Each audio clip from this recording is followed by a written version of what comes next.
മഞ്ഞ് കണ്ടിട്ടില്ല, ഹിമാലയത്തിൻ്റെ ഒരു കഷ്ണം പോലും ഞാൻ കണ്ടു. അപ്പോൾ എനിക്കിനി EBC ട്രിപ്പ് ആരെങ്കിലുമൊക്കെ പ്ലാൻ ചെയ്യുന്നുണ്ടെങ്കിൽ അവരോടുള്ള റിക്വസ്റ്റ് ഞാൻ അങ്ങനെ തന്നെ പറയും, നിങ്ങൾ EBC മാത്രം പോയിട്ട് വരരുത്.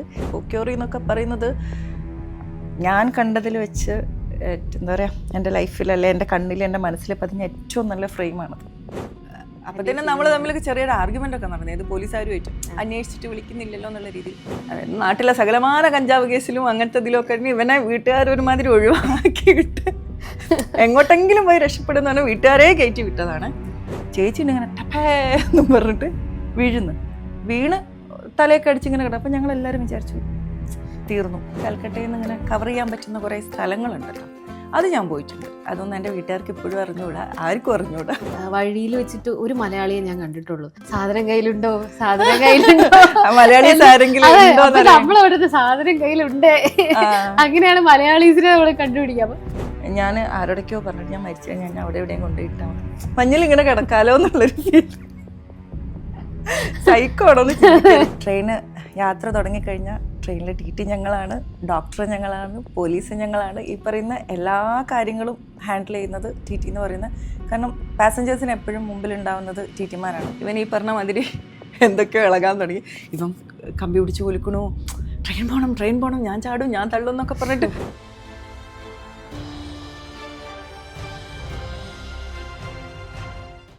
ട്രാവലിസ്റ്റിയുടെ പുതിയൊരു വീഡിയോയിലേക്ക് എല്ലാവർക്കും സ്വാഗതം. സ്ത്രീകൾക്ക് മാത്രമായിട്ടുള്ള നമ്മുടെ ഈ പോഡ്കാസ്റ്റ് സീരീസിൽ ഇന്ന് നമുക്ക് അതിഥിയായി എത്തിയിരിക്കുന്നത് കുറച്ച് വ്യത്യസ്തമായ ഒരു ജോലി ചെയ്യുന്ന വ്യക്തിയാണ്. യാത്രകൾ ഒരുപാട് ഇഷ്ടപ്പെടുന്ന, അത് തന്നെ ജോലിയാക്കിയിട്ടുള്ള ഒരാൾ. നിങ്ങളുടെയൊക്കെ ട്രെയിൻ യാത്രകളിൽ നിങ്ങൾ കണ്ടുമുട്ടാൻ സാധ്യതയുള്ളൊരു മുഖമാണിത്. നമുക്ക് വെൽക്കം ചെയ്യാം ദ ട്രാവലിംഗ് TT ഷിജ്ന. ഹായ്. എൻ്റെ ട്രാവലിനെ പറ്റിയിട്ട് എനിക്കിങ്ങനൊരു എന്താ പറയുക, ആരോടെങ്കിലുമൊക്കെ സംസാരിക്കാൻ ഒരു അവസരം തന്ന ട്രാവലിസ്റ്റയ്ക്ക് ആദ്യം എൻ്റെ താങ്ക് യു. വന്ദേ ഭാരതിലെ TT എന്ന നിലയിലാണ് നമ്മളുടെ റീൽസിലൂടെ ഒക്കെ എല്ലാവർക്കും പരിചയം അല്ലേ. അപ്പോൾ എങ്ങനെയാണ് സോഷ്യൽ മീഡിയയിൽ നേരത്തെ ഉണ്ടായിരുന്നോ, എങ്ങനെയാണ് ഈ ഒരു റീൽസ് അല്ലെങ്കിൽ അങ്ങനെയൊക്കെ എത്തിയത് എങ്ങനെയാണ്? ആക്ച്വലി ഞാൻ വന്ദേ ഭാരതിൽ വന്നതിന് ശേഷമാണ് എൻ്റെ ഇൻസ്റ്റാഗ്രാം അക്കൗണ്ടൊക്കെ നേരത്തെ ഉണ്ടായിരുന്നു. പക്ഷേ റാൻഡം ആയിട്ട് ഞാൻ ചുമ്മാ എടുത്തൊരു വീഡിയോ ഭയങ്കരമായിട്ട് വൈറലാവുകയും അതിനുശേഷമാണ് ഈ പറഞ്ഞ ഫോളോവേഴ്സ് തന്നെ, എനിക്ക് ഇത്രയും ഫോളോവേഴ്സ് ഉണ്ടായതും ആൾക്കാർ എന്നെ ഫോളോ ചെയ്യാൻ തുടങ്ങിയതും എൻ്റെ ട്രാവലിനെ പറ്റി ആൾക്കാർ അറിഞ്ഞു തുടങ്ങിയതും വന്ദേ ഭാരത് കാരണം തന്നെയാണ്. വളരെ ഡിഫറെൻ്റ് ആയിട്ടുള്ളൊരു ജോലിയാണല്ലോ TT. അപ്പം നമ്മുടെ പ്രേക്ഷകർക്ക് പലർക്കും അറിയാവുന്നതെന്ന് പറഞ്ഞു കഴിഞ്ഞാൽ നമ്മൾ ട്രെയിനിൽ വരുന്നു, നിങ്ങളുടെ ടിക്കറ്റ് ചെക്ക് ചെയ്യുന്നു അല്ലേ, അങ്ങനെയല്ലേ? അതല്ലാതെ TT എന്നുള്ള ജോലിനെ പറ്റിയിട്ടൊന്ന് നമ്മുടെ പ്രേക്ഷകർക്ക് വേണ്ടിയിട്ടൊന്ന് പറയാം. TT എന്ന് പറയുന്ന ജോലി ഇപ്പം നിങ്ങളിപ്പോൾ ഞാൻ കാണുന്ന TTമാരെല്ലാവരും, ഞാൻ ഉൾപ്പെടുന്ന വലിയൊരു വിഭാഗം ഇന്ത്യൻ റെയിൽവേയുടെ ട്രെയിന് യാത്ര തുടങ്ങിക്കഴിഞ്ഞാൽ ട്രെയിനിലെ TT ഞങ്ങളാണ്, ഡോക്ടർ ഞങ്ങളാണ്, പോലീസ് ഞങ്ങളാണ്. ഈ പറയുന്ന എല്ലാ കാര്യങ്ങളും ഹാൻഡിൽ ചെയ്യുന്നത് TT എന്ന് പറയുന്നത്. കാരണം പാസഞ്ചേഴ്സിന് എപ്പോഴും മുമ്പിലുണ്ടാവുന്നത് TTമാരാണ്. ബാക്കി ഈ പറയുന്ന പോലീസും മെഡിക്കലും എല്ലാ സെറ്റപ്പും റെയിൽവേക്ക് ഉണ്ടെങ്കിൽ പോലും ഒരു പാസഞ്ചറിനെ എപ്പോഴും ഫ്രണ്ടിലേക്ക് കാണുന്നത് TTമാരെയാണ്, എപ്പോഴും എന്താവശ്യത്തിനും മുമ്പിലേക്ക് എത്തുന്നത്. അപ്പം ഡ്യൂട്ടിയുടെ സമയത്ത് ഞങ്ങൾ ഈ പറയുന്ന എല്ലാമാണ്. ബാക്കി നെക്സ്റ്റ് സ്റ്റെപ്പാണ്, വേറെ എന്താണ്, നമുക്ക് എന്താണ്, അവർക്ക് മെഡിക്കൽ അറ്റൻഷനാണോ, ഇനി അതല്ല പോലീസിൻ്റെ സഹായമാണോ എന്നുള്ളത് അടുത്ത ഓപ്ഷനാണ്. ഈ പറയുന്ന എല്ലാം ആണ് ഒരു TT ഒരു വണ്ടിയിൽ. അപ്പോൾ വന്ദേ ഭാരത് ആയിരുന്നോ ഫസ്റ്റ് ജോബ് എന്ന് പറയുന്നത്? അല്ല, വന്ദേ ഭാരത് അല്ല. ആക്ച്വലി എനിക്ക് വേറൊരു ക്ലാരിഫിക്കേഷനും കൂടെ, കുറേ ആൾക്കാർക്കൊരു വിചാരമുണ്ട് ഈ വന്ദേ ഭാരതിലെ TT എന്ന് പറയുന്നത് പ്രത്യേക ഒരു കാറ്റഗറി ആണെന്ന്. അങ്ങനെ ഒരു കാറ്റഗറി ഇല്ല. ഈ പറയുന്ന എല്ലാ TTമാരും, നമ്മൾ കുറച്ച് പേര് വന്ദേ ഭാരത് വർക്ക് ചെയ്തു, കുറച്ച് സ്യൂട്ടബിളായിട്ട് അല്ലെങ്കിൽ പോകാൻ നമ്മുടെ ടൈമും കാര്യങ്ങളൊക്കെ വെച്ച് വന്ദേ ഭാരത് വർക്ക് ചെയ്തു എന്ന് മാത്രമേ ഉള്ളൂ. ആക്ച്വലി വന്ദേ ഭാരത് അല്ല നമ്മൾ തുടങ്ങുന്നത്. എൻ്റെ ഫസ്റ്റ് പോസ്റ്റിങ് കൽക്കട്ടയായിരുന്നു. ഞാൻ നാട്ടിൽ ട്രാൻസ്ഫറായി വന്നതിന് ശേഷം ഒരു 2 years അങ്ങനെയാണ് വർക്ക് ചെയ്ത് തുടങ്ങിയത്. എങ്ങനെയാണ് റെയിൽവേ എന്നുള്ളൊരു പ്രൊഫഷൻ ചൂസ് ചെയ്യാൻ കാരണം? പ്ലാൻ ചെയ്തിരുന്നോ നേരത്തെ റെയിൽവേയിൽ വർക്ക് ചെയ്യണമെന്നൊക്കെ? സത്യം പറഞ്ഞാൽ ഇല്ല. റെയിൽവേ ഞാൻ ചൂസ് ചെയ്തതല്ല, റെയിൽവേ എന്നെ ചൂസ് ചെയ്തെന്ന് വേണം പറയാൻ. ആക്ച്വലി ഞാൻ സ്പോർട്സ് അപ്പോയിൻമെൻ്റ് ആണ്. അപ്പം ആ സമയത്ത് ഓപ്ഷൻസ് ഉണ്ട് നമുക്ക്. നമ്മൾ അത്യാവശ്യം നല്ല പീക്ക് ടൈമിൽ കളിച്ചുകൊണ്ടിരിക്കുമ്പം റെയിൽവേ അല്ലെങ്കിൽ KCB ഡിപ്പാർട്ട്മെൻ്റലി നമുക്ക് ഓപ്ഷൻസ് ആ സമയത്തുണ്ട്. അപ്പം KCB ആയിരുന്നു ഞാൻ ഒന്നും കൂടെ പ്രിഫർ ചെയ്തിട്ടുണ്ടായിരുന്നു. പക്ഷേ ആക്സിഡൻ്റലി കറങ്ങി തിരിഞ്ഞ് റെയിൽവേയിൽ വന്നു എന്ന് വേണം പറയാൻ. സ്പോർട്സിൽ ഏതായിരുന്നു ഐറ്റം? ഏതായിരുന്നു? വോളിബോൾ പ്ലെയർ ആയിരുന്നു, നാഷണൽ നാഷണൽ വോളിബോൾ പ്ലെയറാണ്. മെഡൽസ് ഒക്കെ വാരിക്കൂട്ടിയ ആളാണല്ലേ?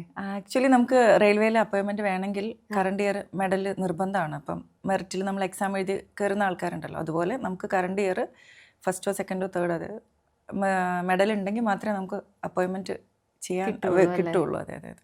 വളരെ ആക്സിഡൻ്റൽ ആയിട്ടാണ് റെയിൽവേയിൽ വന്നതെന്ന് പറഞ്ഞില്ലേ, എന്താണ് ആ ഒരു സ്റ്റോറി? എന്താണ് അത്? ആക്ച്വലി ആ സമയത്ത് നല്ല പീക്കിൽ കളിച്ചുകൊണ്ടിരിക്കുന്ന സമയം KSEBയുടെ ട്രയലിന് വേണ്ടിയിട്ട് വെയിറ്റ് ചെയ്യായിരുന്നു. അപ്പോൾ ഡിഗ്രി കംപ്ലീറ്റ് ചെയ്തിട്ട് KSEBൻ്റെ ട്രയൽസ് അറ്റൻഡ് ചെയ്യാം എന്നുള്ളൊരു മൈൻഡിലിരിക്കുന്ന സമയത്താണ്. പക്ഷേ ഞാൻ കോളേജിൽ എത്തിയപ്പോൾ എനിക്ക് ചെറിയൊരു അഫെയർ ഉണ്ടായിരുന്നു. ഇൻട്രസ്റ്റിംഗ് സ്റ്റോറി വന്നു. അപ്പോൾ അഫെയർ വീട്ടിലറിഞ്ഞു, ഹോസ്റ്റലിലറിഞ്ഞു. അപ്പോൾ ആ സമയത്ത് എന്നെ ഒന്ന് മാറ്റി നിർത്തണം. അതായത് അപ്പം നാടൊക്കെ വിട്ട് കഴിഞ്ഞാൽ ഞാൻ അതിനകത്തു നിന്നൊന്ന് മൂവ് ആയിക്കോളുമല്ലോ എന്നുള്ള വിചാരിച്ചിട്ടാണ് എന്നെ നാട്ടിൽ നിന്ന് മൊത്തമായിട്ട് പറിച്ചിട്ട് ഇത്രയും ദൂരത്ത്, അല്ലെങ്കിൽ ഞാൻ ശരിക്കും കൽക്കട്ടയിൽ നിന്ന് എത്തേണ്ട ആളെ അല്ലായിരുന്നു. നാട്ടിൽ വർക്ക് ചെയ്യാൻ നാട്ടിൽ ആ സമയത്ത് അങ്ങനെ അങ്ങ് പോയേനെ. അപ്പൊ ഇത് കാരണമാണ് നേരെ കൽക്കട്ടയിൽ. അപ്പൊ വീട്ടുകാരാണ് ശരിക്കും കൽക്കട്ടയിൽ പോയിട്ട് ആ സമയത്ത് അവിടുന്ന് ട്രയൽസ് ഉണ്ടായിരുന്നു. അതായത് നമ്മുടെ സ്പോർട്സ് അപ്പോയിൻമെൻറ്റ് ആ സമയത്ത് അവിടെ നടക്കുന്നുണ്ടായിരുന്നു. ഇതെല്ലാം കൂടെ ഏകദേശം ഒരേ സമയത്ത് വന്നതുകൊണ്ട് വീട്ടുകാർക്ക് എന്നാൽ കുറച്ച് ദൂരം എന്നുള്ള രീതിയിൽ എന്നെ പറിച്ചു നട്ടതാണ് ശരിക്കും കൽക്കട്ടയിലേക്ക്. ഒരു മാറ്റം ഉണ്ടായില്ലല്ലേ? മാറ്റം അഫെയറിനെ പറ്റിയാണ് ചോദിച്ചത്. ആള് വീട്ടിൽ ഇരിക്കുന്നുണ്ട് ഇപ്പോൾ, ഹസ്ബൻഡ് ആണല്ലേ? ഹസ്ബൻഡ്. അപ്പൊ പറഞ്ഞില്ലേ ഡിഗ്രി സെക്കൻഡ് ഇയർ പഠിക്കുമ്പോഴാണ് കൽക്കട്ടയിലേക്ക് മൂവ് ചെയ്തതെന്ന് പറഞ്ഞില്ലേ. അപ്പൊ ആ ഒരു ചെറുപ്രായത്തിൽ ഈ ഇപ്പം കൽക്കട്ട എന്ന് പറയുന്നത് ഡൽഹി, മുംബൈ അല്ലെങ്കിൽ ബാംഗ്ലൂർ പോലൊരു കളർഫുൾ സിറ്റി അല്ലല്ലോ. അപ്പം അങ്ങനെ ഒരു സിറ്റിയിലേക്ക് ഒറ്റയ്ക്ക് മൂവ് ചെയ്ത ഒരു അനുഭവം എന്തായിരുന്നു? കൽക്കട്ടയിലേക്ക് ഞാൻ ആദ്യമായിട്ട് പോകുന്നത് അച്ഛൻ്റെ കൂടെയാണ്. ഞങ്ങളിവിടുന്ന് ഒരു സ്ലീപ്പർ ടിക്കറ്റൊക്കെ എടുത്ത് കൽക്കട്ട സന്ത്രഗാജി എന്ന് പറയുന്നത്, അതായത് നമ്മുടെ ഹൗറ സ്റ്റേഷൻ എത്തുന്നതിൻ്റെ ഒരു കുറച്ച് മുന്നേ ആയിട്ട് ജംഗ്ഷനാണ്, സന്ത്രഗാജി ജംഗ്ഷനിലാണ് ഞാൻ ആദ്യമായിട്ട് കൽക്കട്ടയിൽ ഇറങ്ങുന്നത്. അവിടുന്ന് ഒരു ബസ് പിടിച്ച് നമ്മുടെ ഹെഡ് ക്വാർട്ടർ പോകണമെങ്കിൽ ഹൗറ ബ്രിഡ്ജ് അല്ലാതെ വേറൊരു ബ്രിഡ്ജും കൂടിയുണ്ട്. അപ്പോൾ അത് ക്രോസ് ചെയ്തിട്ട് വേണം പോകാൻ. അത് ക്രോസ് ചെയ്ത് കഴിഞ്ഞ് കഴിഞ്ഞാൽ നമ്മുടെ ഹെഡ് ക്വാർട്ടർ പഴയ BNR എന്ന് പറയും. അവിടെ എത്തുന്നതിന് മുന്നേ നമ്മുടെ പോർട്ടുണ്ട്, കൊൽക്കട്ട പോർട്ടിൻ്റെ ഏകദേശം ഏരിയേൻ്റെ അകത്താണ് നമ്മുടെ സൗത്ത് ഈസ്റ്റേൺ റെയിൽവേൻ്റെ ഹെഡ് ക്വാർട്ടർ ഇരിക്കുന്നത്. അപ്പോൾ ഞാൻ ആദ്യം കാണുന്ന ഈ പറയുന്ന പോലെ എനിക്ക് എൻ്റെ മനസ്സിലിങ്ങനെ ഭയങ്കരമായിട്ട് ഞാൻ കൽക്കട്ട എത്തിയപ്പോൾ കണ്ട ഒരു കാഴ്ച എന്ന് പറയുന്നത്, അവിടെ ഷിപ്പ് മൂവ് ചെയ്യാൻ വേണ്ടിയിട്ട് ബ്രിഡ്ജ് ഉണ്ട്. അതിങ്ങനെ എന്താ പറയുക, കണക്റ്റഡ് ആണ്. അത് രണ്ട് സൈഡിലേക്ക് ഇങ്ങനെ പോവും. അപ്പോൾ ഫസ്റ്റ് നമ്മൾ ബ്ലോക്ക് കിട്ടുന്നത്, അതായത് ബസ് ഫ്രണ്ടിൽ തന്നെ കുടുങ്ങണു, ബ്രിഡ്ജ് ഒരു 1.5-3 മണിക്കൂർ നമ്മൾ അതിന് വേണ്ടി വെയിറ്റ് ചെയ്യുന്നുണ്ട്. പക്ഷെ അത് ആദ്യമായിട്ട് കൽക്കട്ടയിലെത്തി ഓക്കെ ഭയങ്കര വിഷമിച്ച് ഞാൻ വീട്ടിൽ നിന്ന് ദൂരത്തു നിന്ന് കരഞ്ഞു വിഴിഞ്ഞൊക്കെയാണ് വരുന്നത്. പക്ഷെ ആദ്യം കണ്ട എനിക്കൊരു സ്ട്രൈക്ക് ചെയ്തൊരു കാഴ്ച അതായിരുന്നു. പിന്നെ അതിന് ശേഷം ഈ പറഞ്ഞ പോലെ കൽക്കട്ടയായിട്ട് പെട്ടെന്നല്ലെങ്കിൽ പോലും സിങ്ക് ആവും. ഇപ്പം ഞാൻ ഗൗരിയുടെ ഇൻ്റർവ്യൂ ഞാൻ കണ്ടിട്ടുണ്ടായിരുന്നു. ഗൗരി പറഞ്ഞൊരു കാര്യം, നമുക്ക് പെട്ടെന്ന് കൽക്കട്ടയെ അങ്ങോട്ട് ഇഷ്ടപ്പെടാൻ പറ്റില്ല. ഞാൻ അതിനോട് പൂർണ്ണമായിട്ട് കാരണം യോജിക്കുന്നുണ്ട്. 10 വർഷം ഞാൻ എൻ്റെ ഏറ്റവും നല്ല, എൻ്റെ ലൈഫിൽ ഏറ്റവും നല്ലതും മോശവും ഞാനൊക്കെ എക്സ്പീരിയൻസ് ചെയ്തൊരു സിറ്റി തന്നെയാണ് കൽക്കട്ട. അപ്പം ഈ പറഞ്ഞ പോലെ ഒരു എന്താ പറയുക, നമുക്കിങ്ങനെ മെല്ലെ മെല്ലെ മെല്ലെ ഒരു ഐസ്ക്രീമൊക്കെ നുണയുന്ന പോലെ കൽക്കട്ടയിൽ നമുക്ക് ഭയങ്കരമായിട്ട് ഇഷ്ടപ്പെടും. പക്ഷേ കുറച്ച് സമയം എടുക്കും, ഭയങ്കരമായിട്ടൊരു സമയം എടുക്കും. പക്ഷേ ഇപ്പം തിരിച്ചു വന്നു കഴിയുമ്പോൾ നമുക്ക് എന്താ പറയുക, നമ്മളെ ജീവനും ജീവിതവും അവിടെ വെച്ചിട്ട് വന്നൊരവസ്ഥയുണ്ട്. അത്രയും ഭയങ്കര ബ്യൂട്ടിഫുൾ ആയിട്ടുള്ള സിറ്റിയാണ്. പക്ഷേ കളർഫുൾ അല്ല, ഒബ്വിയസ്ലി അത് കളർഫുൾ അല്ല. അപ്പോൾ 10 വർഷത്തോളം കൽക്കട്ടയിൽ ഉണ്ടായിരുന്നു എന്ന് പറഞ്ഞില്ലേ. അപ്പോൾ കൽക്കട്ട എന്നൊരു സ്ഥലത്തിൻ്റെ പ്രത്യേകത തന്നെ മ്യൂസിക്, ലിറ്ററേച്ചർ, ആർട്ട് എന്നുള്ള രീതിയിലല്ലേ. അപ്പോൾ എങ്ങനെയായിരുന്നു ഷിജിനയ്ക്ക് കൽക്കട്ട എങ്ങനെയായിരുന്നു? ഈ മ്യൂസിക്, ലിറ്ററേച്ചർ ഇതൊക്കെ കുറച്ചും കൂടി ഇപ്പം എനിക്ക് മെച്യൂരിറ്റി വന്നതിനെ കൊണ്ട് എനിക്ക് ഡൈജസ്റ്റ് ആവുന്ന കാര്യങ്ങളാണ്. ആ സമയത്ത് എൻ്റെ തലയിൽ ഇതൊന്നുമില്ല. ഞാൻ സ്പോർട്സാണ് കളിച്ചുകൊണ്ടിരിക്കുന്ന സമയമാണ്. നമുക്ക് ഈഡൻ ഗാർഡൻസ്, മോഹൻ ബഗാൻ, അങ്ങനെ സ്പോർട്സുമായിട്ട് റിലേറ്റഡ്, കാരണം ഒരുപാട് ഫേമസ് ആയിട്ടുള്ള ആൾക്കാർ, IPL ഒക്കെ തുടങ്ങുന്ന ഒരു സമയം. അപ്പം സ്പോർട്സുകാരായതുകൊണ്ട് തന്നെ നമുക്ക് ടിക്കറ്റ് കിട്ടാനൊക്കെ IPL കാണുമ്പോൾ ടിക്കറ്റ് കിട്ടാൻ, അപ്പോൾ നമ്മൾ ലൈവായിട്ട് അവിടെ ആ സമയത്താണ് ആദ്യമായിട്ട് കേരളത്തിൻ്റെ ഒരു ടീം ഇറങ്ങുന്നത് IPL. അപ്പോൾ നമ്മൾ അതൊക്കെ അവിടെ ഇരുന്ന് ലൈവായിട്ട് കാണുന്നു.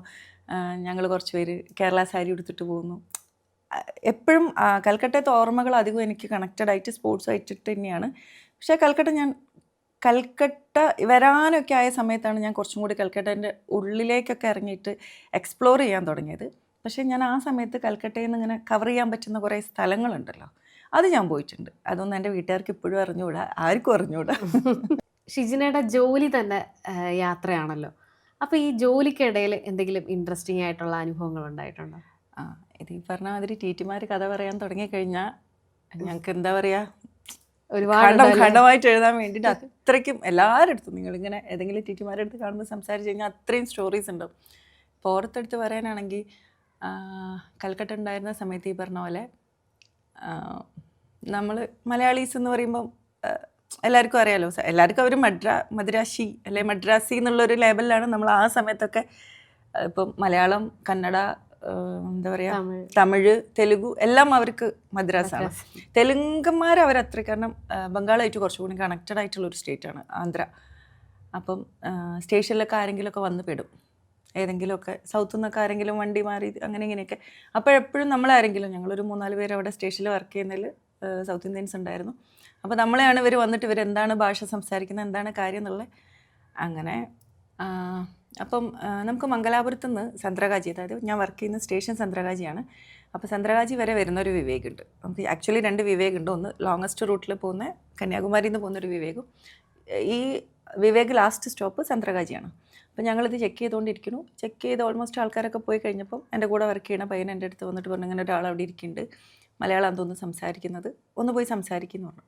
അങ്ങനെ ഞാൻ പോയി നോക്കുമ്പോൾ ഒരു എബോവ് 60 ഏജുള്ളൊരു വയസ്സായിട്ടുള്ളൊരു അപ്പാപ്പൻ. അപ്പം ഞാൻ പോയി സംസാരിച്ച് കഴിഞ്ഞപ്പം പുള്ളി ഡെയിലി ടിക്കറ്റ് ഉണ്ട്, ജനറൽ ടിക്കറ്റ് ഉണ്ട്, കാലിക്കറ്റ് ടു സന്ത്രാഗാജി. അപ്പോൾ ഞാൻ ചോദിച്ചാൽ എങ്ങോട്ടാണ് പോകേണ്ടതെന്ന് ചോദിച്ചപ്പം പുള്ളി മലയാളം സംസാരിക്കുന്നുണ്ട്, പക്ഷെ മലയാളം ഒരു ഫ്ലുവൻ്റ് അല്ല. തൊണ്ടയ്ക്ക് എന്തോ സർജറി ചെയ്തുകൊണ്ട് പുള്ളിയുടെ മലയാളം കേട്ട് കഴിഞ്ഞാൽ അങ്ങനെ മലയാളം പഠിച്ച് പറയുന്ന ഒരു ഫീല്, കാരണം നമുക്ക് മലയാളിയാണെന്ന് പുള്ളീനെ തോന്നില്ല. അതുകൊണ്ട് ഞാൻ വിശ്വസിച്ചതുമില്ല പുള്ളി മലയാളിയാണ്. ചോദിച്ചപ്പോൾ പുള്ളിക്ക് എറണാകുളത്താണ് പോകേണ്ടത്. പുള്ളിയുടെ ആരുടെയോ റിലേറ്റീവോ ഫ്രണ്ടിൻ്റെയോ ആരുടെയോ മോൻ മരിച്ചിട്ടുണ്ട്, എന്തോ മയ്യത്ത് കാണാൻ പോവുകയാണ്, ഇന്നാളുടെ മയ്യത്ത് കാണണം എന്ന് പറഞ്ഞാണ് പുള്ളി വണ്ടിയിൽ കയറിയത്. അപ്പോൾ ഞാൻ ചോദിച്ചു, ഇത് കൽക്കട്ട എത്തി 2 ദിവസം ട്രെയിനിൻ്റെ അകത്തിരുന്നില്ലേ, എറണാകുളത്തേക്ക്, കാലിക്കറ്റിൽ നിന്ന് എറണാകുളത്തേക്ക് അത്രയല്ലേ ദൂരമുള്ളൂ. അപ്പോൾ ഞാൻ ചോദിച്ചു, ഈ സ്ഥലപ്പേര് എങ്ങനെ കിട്ടി, ടിക്കറ്റ് എടുക്കാൻ സന്ത്രാഗാജി എന്ന് പറയുന്ന ഒരു സ്ഥലപ്പേര് പുള്ളിക്ക് അറിയണമല്ലോ, പുള്ളിയുടെ കയ്യിൽ കറക്റ്റായിട്ടുള്ള ടിക്കറ്റ് ഉണ്ട്. അപ്പോൾ പുള്ളി പറഞ്ഞില്ല, ഞാൻ മോളെ ഇങ്ങനെ സ്റ്റേഷനിൽ നിന്നപ്പം ക്യൂ ആയിരുന്നു, അപ്പോൾ അവിടെ ക്യൂവിൽ നിന്ന പയ്യനോട് 1-ാം നമ്പറിൽ വന്ന വണ്ടി കാണിച്ചിട്ട് ചൂണ്ടിക്കാണിച്ചിട്ട് ഈ വണ്ടിക്ക് ടിക്കറ്റ് എന്നാണ് പറഞ്ഞത്. അപ്പം ആ പയ്യൻ, അതായത് ഒരു ബംഗാളിനോടാണ് പുള്ളി പറഞ്ഞത്, അവരൊരു കമ്മ്യൂണിക്കേഷൻ്റെ പ്രശ്നമായിരിക്കും ചിലപ്പം. ആ പയ്യൻ എടുത്തു കൊടുത്ത ടിക്കറ്റ് ആ ട്രെയിന് പക്ഷേ വിവേക് ആയതുകൊണ്ടായിരിക്കാം സന്ത്രാഗാജിയിലേക്കുള്ള ടിക്കറ്റാണ്. പുള്ളി ടിക്കറ്റ് ആരെയോ കാണിച്ചു, കറക്റ്റായിട്ട് ആരോ ആ ട്രെയിനിൽ കയറ്റി കൊടുക്കുകയും ചെയ്തു, ജനറൽ കോച്ചിലിരുന്നിട്ട്. അതും റംദാൻ വ്രതം നടക്കുന്ന സമയത്ത്. പുള്ളി വ്രതത്തിലിരിക്കുന്ന ഒരാൾ 2 ദിവസം ഒന്നും കഴിക്കാതെ, അതായത് ആലോചിക്കണം, ഒരു 60 വയസ്സ് മുകളിലുള്ള ഒരാളാണെന്ന്. അങ്ങനെ എന്നിട്ട് എനിക്ക് പുള്ളി സംസാരിക്കുന്ന മലയാളം കേട്ടിട്ട് നമുക്ക് പെട്ടെന്നെല്ലാം അങ്ങോട്ട് വിശ്വസിക്കാനും പറ്റത്തില്ലല്ലോ. ഭാഗ്യത്തിനേലും പുള്ളിൻ്റെ കയ്യിൽ ഒരു ഫോണുണ്ട്. അങ്ങനെ ഫോണെടുത്ത് ചോദിച്ചപ്പോൾ പുള്ളി കോഴിക്കോട് ഒരു ഡോക്ടറെ വീട്ടിൽ സഹായിയായിട്ട് നിൽക്കുകയാണ്, വർഷങ്ങളായിട്ട് അവിടെ തന്നെയാണ്. അപ്പോൾ ഈ ഡോക്ടറെ പേര് പറഞ്ഞപ്പോൾ എനിക്കറിയാം, കാരണം ഞാൻ ഡോക്ടറെ അടുത്ത് ട്രീറ്റ്മെൻറ്റിന് പോയിട്ടുണ്ട്. അലർജിയുടെ ഒരു ട്രീറ്റ്മെൻറ്റ് ചെയ്യുന്ന ഡോക്ടർ ആയതുകൊണ്ട് ഡോക്ടറെ അടുത്ത് ഞാൻ പോയതുകൊണ്ട് തന്നെ ഞാൻ ഡോക്ടറുടെ നമ്പർ കളക്ട് ചെയ്തു ആദ്യം. പുള്ളിയുടെ ഫോണിൽ തന്നെ ഞാൻ വിളിച്ചു കാര്യം അന്വേഷിച്ചപ്പോൾ പുള്ളി പറയുന്നതൊക്കെ സത്യമാണ്. അപ്പം ഞാൻ ഡോക്ടറോട് ചോദിക്കുന്നുണ്ട്, ഡോക്ടറെ ഇങ്ങനെ, പുള്ളി ഇങ്ങനെ. അപ്പോൾ ഡോക്ടറിന് അയ്യോ ഇല്ല, എറണാകുളത്തോട്ട് പോയതാണ്, അങ്ങനെ പുള്ളിയുടെ ഫ്രണ്ടിൻ്റെ മോൻ മരിച്ചിട്ട് കാണാൻ പോയതാണ് എന്ന് പറഞ്ഞു. അങ്ങനെ ഞാൻ വീട്ടിൽ വിളിച്ചു. അപ്പോൾ ഞാൻ ചോദിച്ചു, ഈ ഉപ്പയുടെ അടുത്ത് ഞാൻ ചോദിക്കുന്നുണ്ട്, നിങ്ങൾ വീട്ടിൽ സംസാരിക്കുന്നില്ലേ? അപ്പോൾ പറഞ്ഞില്ല എന്ന്. അങ്ങനെ ഞാൻ വീട്ടിൽ നിന്ന് ഫോൺ എടുത്ത് മോളെ വിളിച്ചിട്ട് ഞാൻ ചോദിച്ചു, ഉപ്പ എവിടെയെന്ന് ചോദിച്ചു. എൻ്റെ ഫോണിൽ നിന്നാണ് വിളിക്കുന്നത്. അപ്പോൾ പറഞ്ഞു, ഉപ്പ കോഴിക്കോടുണ്ടെന്ന്. അപ്പോൾ ഞാൻ പറഞ്ഞു, ഉപ്പേനെ ഒന്ന് വിളിച്ചിട്ട് കൺഫേം ചെയ്യൂ കോഴിക്കോട് ഉണ്ടോ ഇല്ലയോ. അപ്പോൾ മോള് ഫോൺ കട്ട് ചെയ്തിട്ട് ഉപ്പയുടെ ഫോണിലേക്ക് വിളിക്കണം. അപ്പോൾ ഉപ്പ കാര്യം സംസാരിക്കുന്നുണ്ട്. അത് കഴിഞ്ഞ് ഞാൻ ഉപ്പയുടെ ഫോൺ വാങ്ങിച്ചിട്ട് ഞാൻ സംസാരിച്ചു. ഞാൻ പറഞ്ഞു, ഇങ്ങനെ വയസ്സായ ആൾക്കാരെ നിങ്ങൾ ഒന്ന് ഡെയിലി ഒന്ന് വീട്ടിൽ നിന്ന് മാറി നിൽക്കുന്നു. പുള്ളിയുടെ വീട് മലപ്പുറം ഭാഗത്ത് എവിടെയാണ്, തിരൂർ ഭാഗത്ത് എവിടെയാണ്. ഒന്ന് വീട്ടിൽ നിന്ന് മാറി ജോലിക്ക് ചെയ്യുന്ന ഒരാൾ 2 ദിവസമായിട്ട് നിങ്ങൾ ഒരു ടച്ചും വെക്കുന്നില്ല. പുള്ളി ഇവിടം വരെ എത്തിയത് ആരും അറിഞ്ഞിട്ടില്ല, ഈ പറയുന്ന ഡോക്ടറെ അറിഞ്ഞിട്ടില്ല, വീട്ടുകാർ അറിഞ്ഞിട്ടില്ല. അപ്പം ഞാൻ ആ മോളോട് ഞാൻ ചോദിക്കുന്നുണ്ട്, നിങ്ങൾ 2 ദിവസമായിട്ട് അറ്റ്ലീസ്റ്റ് നോമ്പ് കാലമല്ലേ, നോമ്പ് തുറന്നോ എന്നെങ്കിലും നിങ്ങൾ വിളിച്ചു ചോദിക്കില്ലേന്ന്. പക്ഷേ കാര്യം അറിഞ്ഞു കഴിഞ്ഞപ്പോൾ അവരും പേടിച്ചു. ഞാൻ അങ്ങനെ നമ്മുടെ ഫ്രണ്ട്സ് ഉണ്ട് അവിടെ മലയാളീസ്, അപ്പോൾ ഞാൻ അവരെ എൻ്റെ നാട്ടുകാർ തന്നെയാണ്. അപ്പോൾ ഞാൻ അവരെ 2 പേരെയും കൂടെ വിളിച്ചു കഴിഞ്ഞപ്പം മിർഷാദ് എന്ന് പറയുന്ന എൻ്റെ ഒരു ഫ്രണ്ട് ഉണ്ട്, പുള്ളി വ്രതമാണെന്നൊക്കെ പറഞ്ഞു കഴിഞ്ഞപ്പോൾ മിർഷാദിന് ഭയങ്കര, മിർഷാദ് നേരെ എന്ത് ചെയ്തു, വീട്ടിൽ കൂട്ടിക്കൊണ്ടേ. വീട്ടിൽ കൂട്ടിക്കൊണ്ടുപോയി ഫുഡൊക്കെ കൊടുത്തു. പിന്നെ ഞങ്ങൾക്ക് ചെന്നൈയിലേക്ക് അവിടുന്ന് ഡെയിലി വണ്ടിയുണ്ട്. കൽക്കട്ടയിൽ നിന്ന് ചെന്നൈ വരെ വരാൻ ഡെയിലി വണ്ടിയുണ്ട്. പക്ഷേ ഈ പറയുന്ന തിരൂരോ നാട്ടിലേക്ക് എത്തണമെങ്കിൽ നമുക്ക് വീക്കിലി 2-3 ഓപ്ഷൻസ് ആ സമയത്തുള്ളൂ. അപ്പോൾ പിന്നെ പുള്ളിനെ ഞങ്ങൾക്ക് ചെന്നൈയിലോട്ട് കയറ്റി വിടാൻ ഞങ്ങൾക്ക് ധൈര്യമില്ല. എന്തായാലും നമ്മളടുത്ത് എത്തിപ്പോയല്ലോ. അങ്ങനെ 2 ദിവസം മിർഷാദ് കൊണ്ടുപോയി മിർഷാദിൻ്റെ വീട്ടിൽ നിർത്തി. 3-ാമത്തെ ദിവസം ഞങ്ങൾ ഡയറക്റ്റ് ട്രെയിന് ഷാലിമാർ ട്രിവാൻഡ്രത്തിന് പാലക്കാട് വരെ ടിക്കറ്റ് എടുത്ത് കൊടുത്തിട്ട് വീട്ടുകാരെ കോണ്ടാക്ട് ചെയ്ത് പാലക്കാട് വന്ന് നിന്നിട്ട് കണക്ട് ചെയ്ത്. പിന്നെ അതിൻ്റെ ഇടയ്ക്ക് കുറച്ച് നാളൊക്കെ അവർ ടച്ചിലുണ്ടായിരുന്നു, വിളിക്കുകയും സംസാരിക്കുകയൊക്കെ ചെയ്യായിരുന്നു. ഇപ്പം എനിക്ക് തോന്നുന്നൊരു 7-8 വർഷം മുന്നത്തെ കാര്യം എന്തായാലും.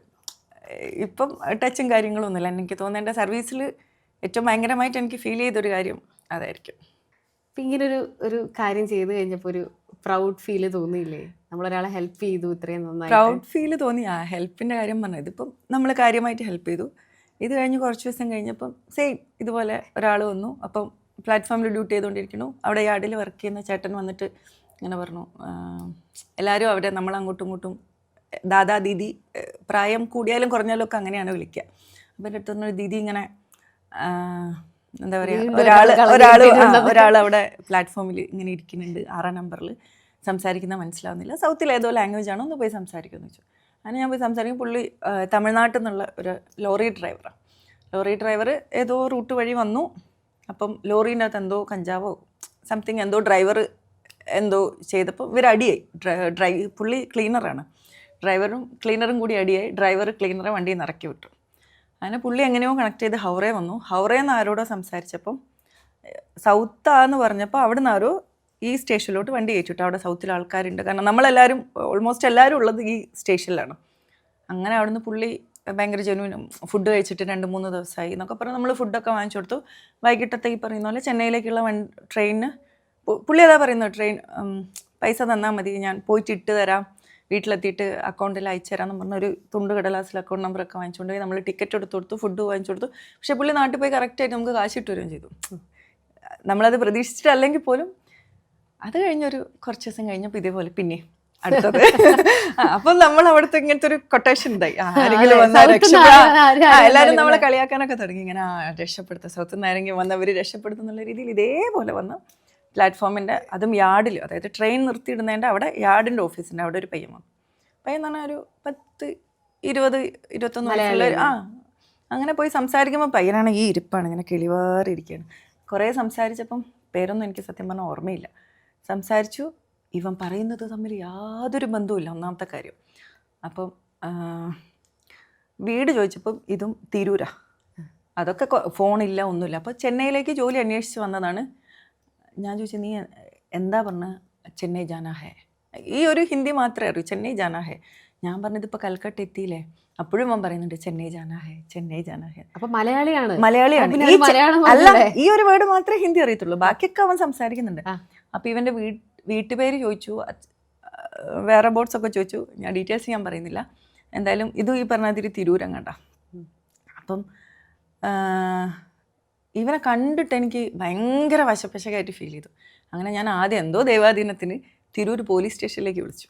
ഗൂഗിളിൽ നിന്ന് നമ്പർ എടുത്തിട്ട് തിരൂർ പോലീസ് സ്റ്റേഷനിൽ വിളിച്ചിട്ട് ഇങ്ങനെ ഒരു പയ്യൻ ഇവിടെ കിട്ടിയിട്ടുണ്ട്, അപ്പം ഉപ്പ അവിടെ ഡ്രൈവറാണ്, അപ്പം ഇന്നതാണ് അഡ്രസ്സ് ഇതാണ് പറയുന്നതെന്നൊക്കെ പറഞ്ഞു. അപ്പോൾ പോലീസുകാർ ശരി ഞങ്ങളൊന്ന് അന്വേഷിക്കട്ടെ. ഞാൻ പറഞ്ഞു എനിക്ക് പുള്ളീനെ ഇവിടുന്ന് കയറ്റി വിടണമല്ലോ. ഈ പറയുന്ന ചെന്നൈ വണ്ടി മാത്രമേ ഉള്ളൂ. അവൻ്റെ ഒരു സിറ്റുവേഷൻ വെച്ചിട്ട് നമുക്ക് അവിടെ കൊണ്ടുപോയി താമസിപ്പിക്കാനും പറ്റില്ല. ഇപ്പം പറയുന്നതും ചെയ്യുന്നതും തമ്മിൽ യാതൊരു ഇങ്ങനെ കിളിവാറി എന്തോ വലിച്ചു കയറ്റിയിട്ട് ഇരിപ്പാണ്. അങ്ങനെ പോലീസുകാർ, എനിക്ക് തോന്നുന്നു ഒരു 11 മണി സമയത്താണ്, വൈകുന്നേരം ഒരു 6-6:30 ആയി കഴിഞ്ഞപ്പോഴാണ് പോലീസുകാർ. അപ്പം തന്നെ നമ്മൾ തമ്മിൽ ചെറിയൊരു ആർഗ്യുമെൻ്റ് ഒക്കെ നടന്നത്, ഇത് പോലീസുകാരുമായിട്ട് അന്വേഷിച്ചിട്ട് വിളിക്കുന്നില്ലല്ലോ എന്നുള്ള രീതിയിൽ. അപ്പോൾ പോലീസുകാരെ വിളിച്ചിട്ട് എൻ്റെ അടുത്ത് പറഞ്ഞു, ഇങ്ങനെ മോളെ, നാട്ടിലെ സകലമാന കഞ്ചാവ് കേസിലും അങ്ങനത്തെ ഇതിലൊക്കെ ഇവനെ വീട്ടുകാരൊരുമാതിരി ഒഴിവാക്കിയിട്ട് എങ്ങോട്ടെങ്കിലും പോയി രക്ഷപ്പെടുന്നതാണ്, വീട്ടുകാരെ കയറ്റി വിട്ടതാണ്. അപ്പം ഞാൻ സാറിൻ്റെ അടുത്ത് പറഞ്ഞാൽ എനിക്കും തോന്നി, സംസാരിക്കുന്ന കണ്ടപ്പോൾ ഒന്നും ഒരു ബന്ധമില്ല. അപ്പം ഒരു കാര്യം ചെയ്യാം, അടുത്ത വണ്ടി ഏതാന്ന് വെച്ചാൽ കയറ്റി വിട് എന്ന് പറഞ്ഞു. പിന്നെ എനിക്ക് ഇവനെ എൻ്റെ അടുത്തുനിന്ന് ഒഴിവാക്കണം, ഇവനാണ് എൻ്റെ അടുത്തുനിന്ന് പോകുന്നില്ല, ഫുഡൊക്കെ വാങ്ങിച്ചു കൊടുത്തിട്ടും ഇങ്ങനെ പിന്നാലെ നടക്കുക. അങ്ങനെ ഞാൻ ഈ പറഞ്ഞതിൽ എൻ്റെ ഫ്രണ്ടിനെ വിളിച്ചു. രാത്രി പിന്നെ 11:30-ക്കാണ് ചെന്നൈ മെയിലുള്ളത്. അപ്പം ഞാൻ പറഞ്ഞ രാത്രി ചെന്നൈ മെയിലിന് കയറ്റി വിടാമെന്ന് പറഞ്ഞ് എൻ്റെ ഫ്രണ്ട് ഞാൻ ഈ പയ്യനെയും കൊണ്ടിട്ട് ഇവിടുന്ന് ലോക്കൽ ട്രെയിനിൽ അങ്ങോട്ട് പോകുന്നു. സത്രകാജിന്ന് ഹൗറയ്ക്ക് ഫ്രണ്ട് ബൈ റോഡ് വരുന്നുണ്ട്. അപ്പോൾ ഈ അവിടുത്തെ ലോക്കൽ ട്രെയിൻസ് എന്ന് പറഞ്ഞാൽ നമ്മളിവിടുത്തെ മെമ്മു പോലെയല്ല, ഭയങ്കര സ്പീഡിലാണ്. ഇപ്പം മുംബൈയിലൊക്കെ ട്രെയിൻസ് പോകുന്നത് കണ്ടിട്ടില്ലേ, ഏറ്റവും സ്പീഡായിട്ട് ആ ലോക്കൽ ട്രെയിൻസാണ് അവിടെ പോകുക. അപ്പോൾ ഈ 4 സ്റ്റേഷനേ ഉള്ളൂ സന്ത്രകാജിയിൽ നിന്ന് ഹൗറ വരെ. ഈ 4 സ്റ്റേഷൻ്റെ ഇടയ്ക്ക് ഇത് പാറിപ്പറന്ന് ഹൗറേൻ്റെ ഔട്ടറിൽ കൊണ്ടുപോയി പിടിച്ചിടും. പിന്നെ കുറേ സമയം എടുക്കും പ്ലാറ്റ്ഫോം ക്ലിയർ ആയിട്ട് അകത്തോട്ട് കയറാൻ വേണ്ടിയിട്ട്. ഈ വണ്ടി അവിടെ കൊണ്ടുപോയി നിർത്തിയിട്ടപ്പം ഇവൻ ഈ പറഞ്ഞ മാതിരി എന്തൊക്കെയോ ഇളകാൻ തുടങ്ങി. ഇവൻ കമ്പി പിടിച്ച് കുലുക്കണു, ട്രെയിൻ പോകണം, ഞാൻ ചാടും, ഞാൻ തള്ളും എന്നൊക്കെ പറഞ്ഞിട്ട്. ഞാനാണെങ്കിൽ ഞാനാണെങ്കിൽ ഫോൺ വിളിച്ചിട്ട് ഫ്രണ്ടിൻ്റെ അടുത്ത് പറയുന്നുണ്ട്, അയ്യോ ഇവൻ മിക്കവാറും എന്നെ ഇവിടെ അടിച്ചിടും തോന്നുന്നു. അങ്ങനെ എങ്ങനെയൊക്കെ ഒരു വിധത്തിൽ ഹൗറ സ്റ്റേഷനിലെത്തി ടിക്കറ്റ് എടുത്ത് ഞാൻ നോക്കുമ്പോൾ ക്യൂ ആണ്. നമ്മുടെ നാട്ടിലേക്ക് പണിക്ക് വരുന്ന ഈ അവിടുത്തെ ആൾക്കാർ ക്യൂ നിന്നിട്ടാണ് ജനറൽ കോച്ചിൽ കയറുക. ഞാൻ അങ്ങനെ എന്ത് ചെയ്തു, ഏറ്റവും മുന്നിൽ നിൽക്കുന്ന ആളെടുത്ത് പോയിട്ട് ഇവനെ ഏൽപ്പിച്ചു. എന്നിട്ട് കയ്യിലൊരു 200 രൂപ എന്തോ വെച്ച് കൊടുത്തിട്ട് പറഞ്ഞു, പുള്ളീനെയും കൂടെ ഒന്ന് ചെന്നൈ. അങ്ങനെ ഊരിപ്പോകുന്നതും ഉണ്ട്. ഇതിപ്പോൾ അങ്ങനെ ഒന്നും ചെയ്തില്ലായിരുന്നെങ്കിൽ ചിലപ്പോൾ ആ പയ്യൻ അവിടെ തന്നെ ഇരുന്നേനെ. അത് എനിക്കിപ്പോഴും ഓർമ്മ, ഞാൻ പ്ലാറ്റ്ഫോമിൽ നിന്ന് അങ്ങോട്ട് നടക്കുമ്പോൾ ആ പയ്യൻ ഇങ്ങനെ എൻ്റെ പിന്നാലെ വരും, ഇങ്ങോട്ട് പോകുമ്പോൾ പിന്നെ നമ്മള് അല്ല പിന്നെ എല്ലാവരും കളിയാക്കുമായിരുന്നു.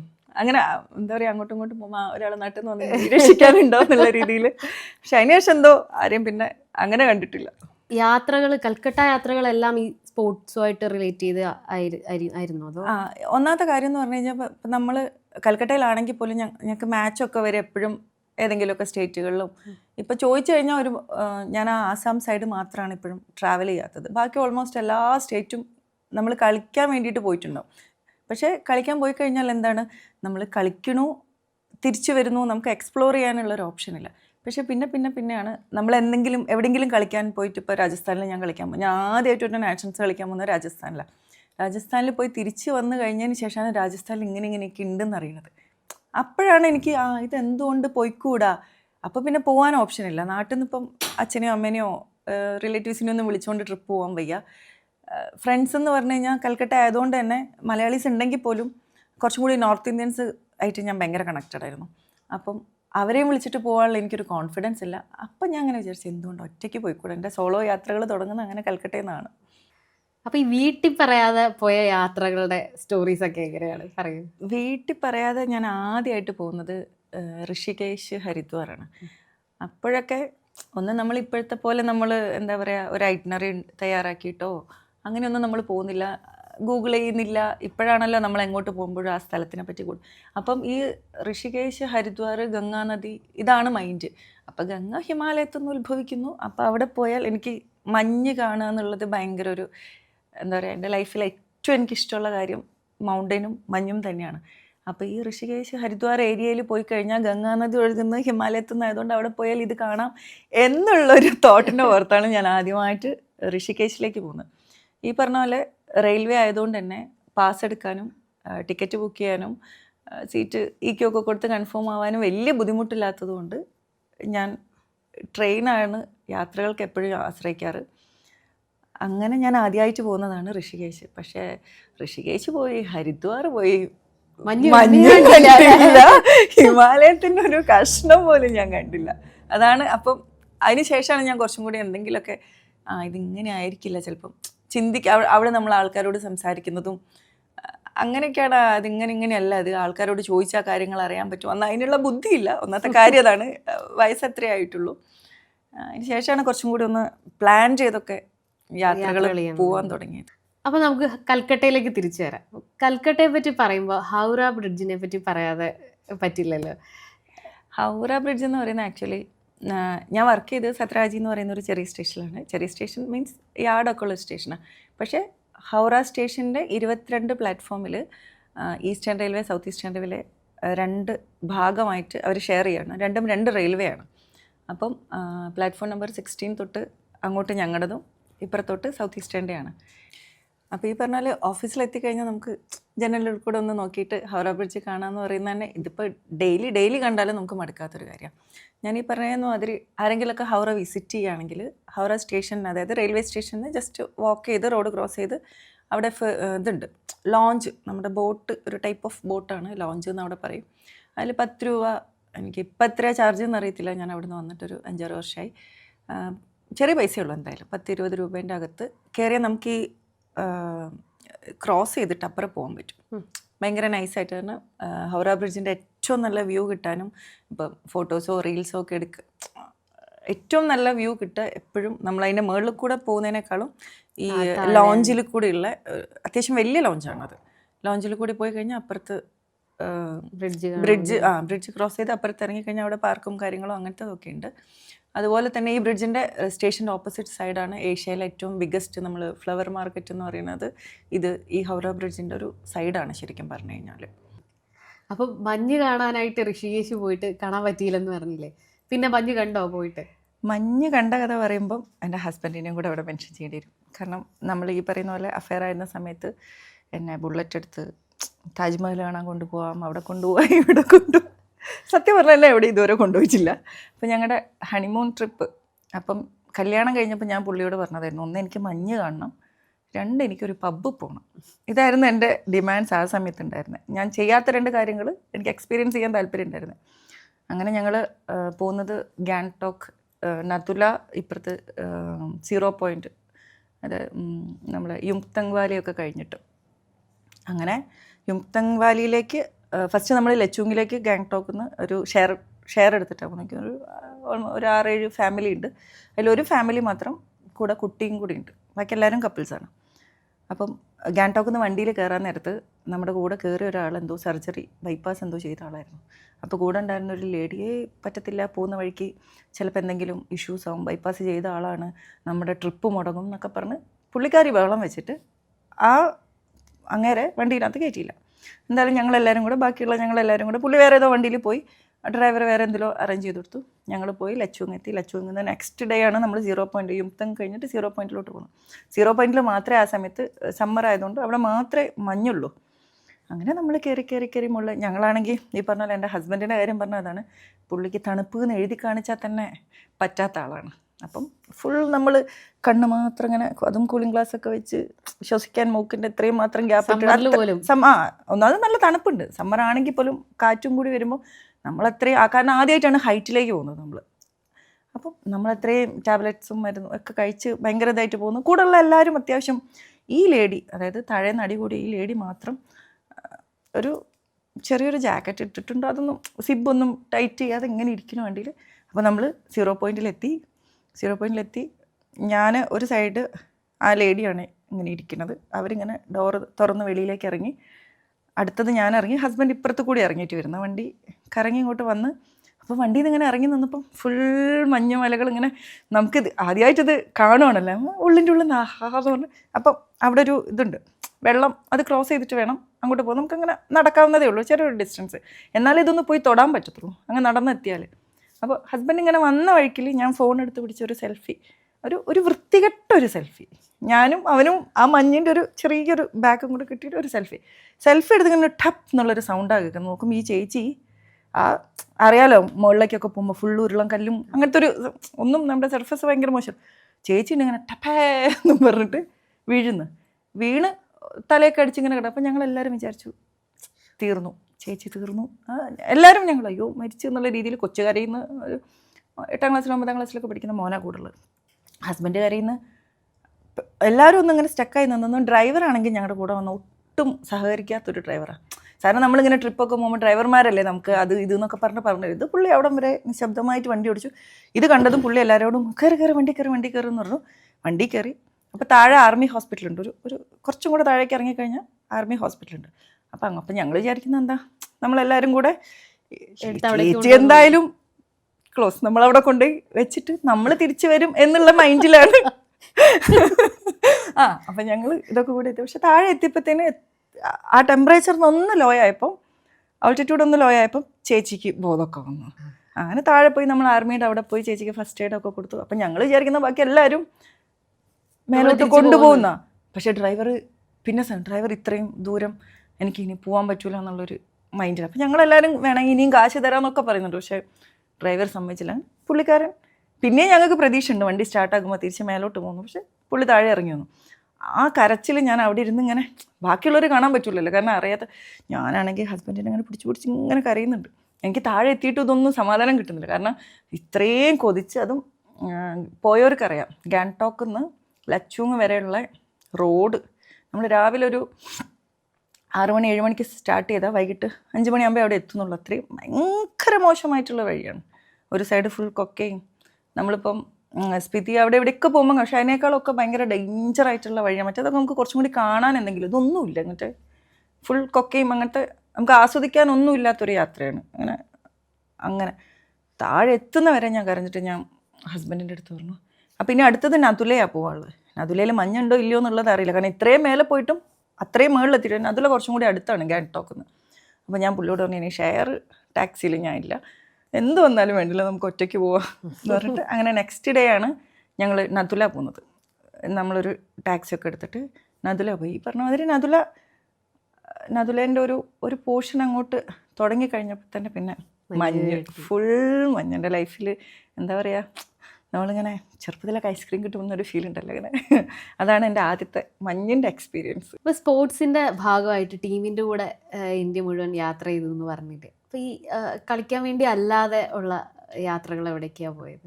ഈ പറഞ്ഞ പോലെ കളി നിർത്തി കഴിഞ്ഞതിന് ശേഷമാണ് ഞാൻ പിന്നെ യാത്രകളിലേക്ക് തന്നെ കൂടുതൽ കോൺസെൻട്രേറ്റ് ചെയ്തത്. എവിടേക്കാണ് പോയതെന്ന് ചോദിച്ചാൽ ഓൾമോസ്റ്റ് നമ്മൾ ജമ്മു കവർ ചെയ്തിട്ടുണ്ട്, ഓൾമോസ്റ്റ് ഡൽഹി, പിന്നെ ഷിംല, മണാലി, കുളു, ഗാങ്ടോക്ക്, സിക്കിം ആ സൈഡ് അങ്ങനെ. പിന്നെ സ്പിതി ഏകദേശം ആ ഏരിയ ഒക്കെ കവർ ചെയ്തിട്ടുണ്ട്. ഇപ്പുറത്തെ സൈഡിലാണെങ്കിൽ ഡാർജിലിംഗ്. അങ്ങനെ പോവാത്തതെന്ന് പറയാൻ വേണമെങ്കിൽ ആസാം, മേഘാലയ ആ ഒരു പോർഷനാണ് ഞാൻ നോർത്ത് ഈസ്റ്റ് ഇതുവരെ ഞാൻ ടച്ച് ചെയ്തിട്ടില്ല. അന്ന് എനിക്ക് മേഘാലയനെ പറ്റി വലിയ അറിവുണ്ടായിരുന്നില്ല. ഇല്ലെങ്കിൽ കൽക്കട്ടയിൽ നിന്ന് കുറച്ചും കൂടി ഈസി ആയിരുന്നു പോകാൻ. അപ്പം ഇനിയിപ്പം എൻ്റെ അടുത്ത ട്രിപ്പ് ഞാൻ മനസ്സിൽ വിചാരിക്കുന്നത് മേഘാലയ പോകണം എന്നാണ് വിചാരിക്കുന്നത്. പിന്നെ ഈ പറഞ്ഞ ചെറിയ ചെറിയ യാത്രകൾ, ഈ പറയുന്ന പോലെ പോണ്ടിച്ചേരി, ഹൈദരാബാദ്, അങ്ങനത്തെ ചെറിയ ചെറിയ യാത്രകൾ. പിന്നെ ഈ പറയുന്നത് എന്താണെന്ന് വെച്ചാൽ കുറേയൊക്കെ ഇപ്പോൾ ഹൈദരാബാദ് ആയിക്കോട്ടെ, പോണ്ടിച്ചേരി, ഞാൻ വീട്ടിൽ ആ സമയത്ത് അമ്മയ്ക്ക് സാധാ വീട്ടിലിരിക്കുന്ന ഒരാളായതുകൊണ്ട് എങ്ങോട്ടെങ്കിലും പോകാമെന്ന് പറയുമ്പോൾ അമ്മയ്ക്ക് ഭയങ്കര പേടി. അതിപ്പോഴാണെങ്കിലും ഒരു 10 തവണ വിളിച്ചു പോകും എത്തിയോ. അതുകൊണ്ട് ഞാൻ അങ്ങനെ വീട്ടിൽ പറയാണ്ട് കുറേ പോയിട്ടുണ്ട്. അപ്പം നമുക്കൊരു ഫോട്ടോ ആയിട്ട് പോലും സൂക്ഷിക്കാൻ പറ്റാത്ത കുറേ യാത്രകൾ എൻ്റെ മനസ്സിലുണ്ട്. നമുക്കിപ്പം എടുത്തു വെച്ചൊരു പോസ്റ്റ് ഇടാനോ ഒന്നും എൻ്റെ ഒന്നുമില്ല. കാരണം ഇത് ഒരു തെളിവായിട്ട് ആരെങ്കിലും കാണുമോ എന്ന് വിചാരിച്ച് ഒന്നും നമ്മൾ എടുത്തു വെക്കാത്തത് കൊണ്ട് ഈ പറയുന്ന ഞാൻ സൗത്ത് ഇന്ത്യ കുറേ കവർ ചെയ്തത് അങ്ങനെയാണ്. നമ്മുടെ അല്ലാത്ത ഏരിയകളിൽ ഈ പറഞ്ഞ ഗുജറാത്ത് സൈഡ്, അഹമ്മദാബാദ് അങ്ങനെയൊക്കെ പോയതൊക്കെ. പക്ഷെ മെയിൻ സാധനം വിട്ടുപോയി. എവറസ്റ്റ് ബേസ് ക്യാമ്പ് എന്ന് പറയുന്നത് എവറസ്റ്റ് ബേസ് ക്യാമ്പ്, ഗോക്യോ ആൻഡ് ചോലാപാസ്. ഞാൻ 3 കൂടിയാണ് കവർ ചെയ്തിട്ടുള്ളത്. അപ്പം ഒരുപാട് ആൾക്കാരും എവറസ്റ്റും കാലാപത്രും മാത്രം ചെയ്തിട്ട് റിട്ടേൺ വരുന്ന ആൾക്കാരാണ്. ശരിക്കും EBC എന്ന് പറയുന്ന ഒരു എന്താ പറയുക, ഒരു ഹൈപ്പ്. ഓക്കെ, ട്രക്കിംഗ് ഇപ്പം ലക്ഷ്മിക്ക് അറിയാമായിരിക്കും, ലക്ഷ്മി പോയതുകൊണ്ട് ട്രക്കിംഗ് അത് വേറൊരു എക്സ്പീരിയൻസ് ആണ്. EBC അവിടെ ചെന്നാൽ ഓക്കെ, നമ്മൾ എവറസ്റ്റ് ബേസ് ക്യാമ്പിൻ്റെ എവറസ്റ്റിൻ്റെ താഴെ നിന്നൊരു ഫോട്ടോ എടുക്കുക, കല്ലിൻ്റെ മുകളിൽ കയറി നിൽക്കുക എന്ന് പറഞ്ഞ് അത് കഴിഞ്ഞ് കഴിഞ്ഞാൽ പിന്നെ ഒന്നുമില്ല. അത് പിന്നെ നമ്മളെങ്ങനെ തിരിച്ചെത്തുന്നു. പക്ഷേ ആ ഒരു റൂട്ട് നിങ്ങൾ ചോലാപാസും ഗോക്യോയും കൂടെ ഉൾപ്പെടുത്തുകയാണെങ്കിൽ കാഴ്ചകൾ, ഇപ്പം EBCയിൽ ലക്ഷ്മിയെ കണ്ട കാഴ്ചേൻ്റെ ഒരു 100 ഇരട്ടി കാഴ്ചകൾ നമുക്ക് എന്താ പറയുക, ചോലാപാസ് ആണെങ്കിലും ഗോക്യോറി എന്നൊക്കെ പറയുന്നത് ഞാൻ കണ്ടതിൽ വെച്ച് എന്താ പറയുക, എൻ്റെ ലൈഫിൽ അല്ലെ എൻ്റെ കണ്ണിൽ എൻ്റെ മനസ്സിൽ പതിഞ്ഞ ഏറ്റവും നല്ല ഫ്രെയിമാണത്. ഗോക്യോറിയുടെ ഒരു ഫ്രെയിം. അതുപോലെ ചോലാപാസ് ക്രോസ് ചെയ്യുന്നത് ഞാൻ വിചാരിക്കുന്നതിൻ്റെ EBC നമ്മൾ നടന്നെത്തിയതിൻ്റെ എന്താ പറയുക, അതിനേക്കാളും ഒത്തിരി ഡിഫിക്കൽട്ടാണ്. നമ്മൾ ആ ചോലാപാസ് എത്തുന്നതിന് മുന്നേ ഒരു കയറ്റമൊക്കെ ഉണ്ട്. ഇതെങ്ങോട്ട് ഒന്നും നമുക്ക് വഴി കാണില്ല. ഇങ്ങനെ കയറുന്നു എവിടെ ഒന്നെത്തുന്നു പിന്നെയും കയറുന്നു, അങ്ങനത്തെ ഒരു ഏരിയ ഒക്കെ ഉണ്ട്. സത്യം പറഞ്ഞാൽ എനിക്കിങ്ങനെ ഞാൻ ആൾക്കാരെ പേരായാലും സ്ഥലപ്പേരായാലും ഓർത്തിരിക്കുന്ന കാര്യത്തിൽ കുറച്ച് വീക്കായതുകൊണ്ട് പേരെനിക്ക് പറഞ്ഞു തരാൻ അറിയില്ല. പക്ഷെ എന്നാലും ഞാൻ പറയുകയാണ്, ചോലാപാസ് എത്തുന്നതിന് മുന്നേ നമ്മൾ ഈ കാലിൽ ഷൂസിൽ ക്രാംപോൺസ് ഇട്ടിട്ട് ഇതിട്ട് നമ്മൾ ആദ്യമായിട്ട് അവിടെ നിന്നാണ് നടക്കുന്നത്. കാരണം EBC പോകുന്ന വഴിക്കൊന്നും ഇതിൻ്റെ ആവശ്യമില്ലല്ലോ. ഫുൾ ആ ചോലാപാസ് ക്രോസ് ചെയ്യുന്നത് അങ്ങനെ എന്താ പറയുക, ഒരു അതിൻ്റെ ടോപ്പ് എത്തിക്കഴിഞ്ഞാൽ പിന്നെയാണ് നമ്മൾ താഴേക്ക് ഇനി ഇത് ഇറങ്ങണമല്ലോ എന്നുള്ളൊരു ഫീല്. ശരിക്കും അത് ഭയങ്കരമായിട്ടുള്ള എക്സ്പീരിയൻസ്. അപ്പോൾ എല്ലാവരോടും എനിക്ക് സജസ്റ്റ് ചെയ്യാനുള്ളതാണ്, ഒരിക്കലും നിങ്ങൾ EBC മാത്രമായിട്ട് പോകരുത്. എന്തായാലും നമ്മൾ കഷ്ടപ്പെട്ട് ഒരു 8-9 ദിവസം ട്രക്ക് ചെയ്ത് ഇത്രയും പോകുന്നു. ഒരു 7-8 ദിവസം കൂടെ ആഡ് ചെയ്ത് കഴിഞ്ഞാൽ എന്തായാലും എല്ലാം ചെയ്യും. ഇപ്പം നിങ്ങൾ ഗോക്യോറി പിന്നെ ഒരിക്കൽ പോകുമെന്ന് പറഞ്ഞാൽ നിങ്ങൾ ഇതേ റൂട്ട് കൂടെ, അല്ലെങ്കിൽ ഗോക്യോ മാത്രം പോയി അത് കുറച്ചും കൂടി ഡിഫിക്കൽട്ടാണ്. അപ്പോൾ നമുക്കത് എന്താ പറയുക, ഫിനാൻഷ്യലി ആണെങ്കിൽ പോലും കുറച്ചും കൂടി നല്ലതാണ് നമുക്ക് ആ ഒരു കറക്കം. എങ്ങനെയാണ് EBC ചെയ്യണം എന്നുള്ളൊരു പ്ലാനിലേക്ക് എത്തുന്നത്? ട്രക്കിങ് മുമ്പ് ചെയ്തിട്ടുണ്ടോ? അതാണ് ഏറ്റവും വലിയ കാര്യം. എൻ്റെ ലൈഫിലെ ഏറ്റവും ആദ്യത്തെ ട്രക്ക് ഈ പറയുന്ന സാധാരണ എല്ലാവരും ഇങ്ങനെ പിച്ച തുടങ്ങാറാണ്. പക്ഷെ ഞാൻ ആദ്യം EBCയും ഈ ചോലപ്പാസും കൊക്കിയും കൊണ്ട് കവർ ചെയ്ത് വന്നിട്ട് അതിന് ശേഷമാണ് ഞാൻ ട്രക്കിങ്ങിൻ്റെ സുഖം എന്താണെന്ന് അറിഞ്ഞതും. കാരണം എൻ്റെ മൈൻഡിലുള്ള കാര്യമല്ല. ഞാൻ ഈ പറഞ്ഞ മാതിരി കുറച്ച് എന്താ പറയുക, ഒട്ടും സമാധാനം ഇല്ലാത്ത, മീൻസ് സമാധാനമല്ല, ഞാൻ കുറച്ചിങ്ങനെ ബഹളം വെച്ച് നടക്കുന്ന ആളായതുകൊണ്ട് ഞാൻ യാത്രകൾ ഇങ്ങനെ ഒരു സമാധാനപ്രിയ എന്നുള്ള കൂട്ടത്തിലേക്ക് വേറൊരു എന്നെ ഞാൻ കാണുന്നത് ഈ യാത്ര. അപ്പം ഞാൻ കുറച്ചിങ്ങനെ കാമായിട്ട് പോകാനാണ് ഞാൻ പേഴ്സണലി ഇത്. ഈ ട്രക്ക് എന്ന് പറയുന്നത് എൻ്റെ നിഘണ്ടൂലേ ഇല്ലാത്തൊരു സാധനമായിരുന്നു. പക്ഷേ ആ സമയത്ത് നമ്മൾ കോവിഡിൻ്റെ സമയത്താണ് ഞാൻ നെറ്റ്ഫ്ലിക്സിൽ എവറസ്റ്റ് എന്ന് പറയുന്ന ഇത് കാണുന്നത്. അത് കണ്ടു കഴിഞ്ഞപ്പോൾ ഇത് കൊള്ളാലോ സംഭവം എന്നെ മനസ്സിൽ. കാരണം ആ സ്റ്റോറി അതിനകത്തുണ്ട് മൂവിയിൽ. അവർ മരിച്ചിട്ട് അവിടെ അടക്കുന്നുണ്ടല്ലോ, അവിടെ ആ സ്ഥലം കണ്ടു കഴിഞ്ഞപ്പോൾ എനിക്ക് അത് കാണണം എന്നാണ് എൻ്റെ മനസ്സിൽ ആദ്യം തോന്നിയത്.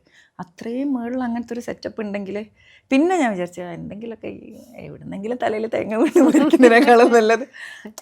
സത്യം പറഞ്ഞാൽ ഇതായിരുന്നു എൻ്റെ ആദ്യത്തെ തൊട്ട്. അങ്ങനെയൊക്കെ പോയി എന്തെങ്കിലുമൊക്കെ പറ്റിക്കഴിഞ്ഞാൽ അവിടെ ഇരിക്കാമല്ലോ. ഇങ്ങനെ ഒന്നാമത് എനിക്ക് മഞ്ഞ് ഇഷ്ടമാണ്. മഞ്ഞ് എന്ന് പറയുന്നത് എനിക്ക് അറിഞ്ഞുകൂടാ. അതിനെ ഞാൻ ഇങ്ങനെ പറഞ്ഞിരുന്നെന്നറിയില്ല. ഞാൻ ആരോടൊക്കെയോ പറഞ്ഞിട്ട് ഞാൻ മരിച്ചു കഴിഞ്ഞാൽ ഞാൻ അവിടെ എവിടെയും കൊണ്ടുപോയിട്ടാൽ മതി, മഞ്ഞിൽ ഇങ്ങനെ കിടക്കാലോ എന്നുള്ളൊരു ഫീൽ. സൈക്കോടൊന്ന് ചിന്തിക്കരുത് എൻ്റെ ഉള്ളിലുള്ള. അപ്പം ഞാൻ അങ്ങനെ വിചാരിക്കാം. അപ്പം ഇതാണ് എന്നെ സ്ട്രൈക്ക് ചെയ്തൊരു കാര്യം അതാണ്.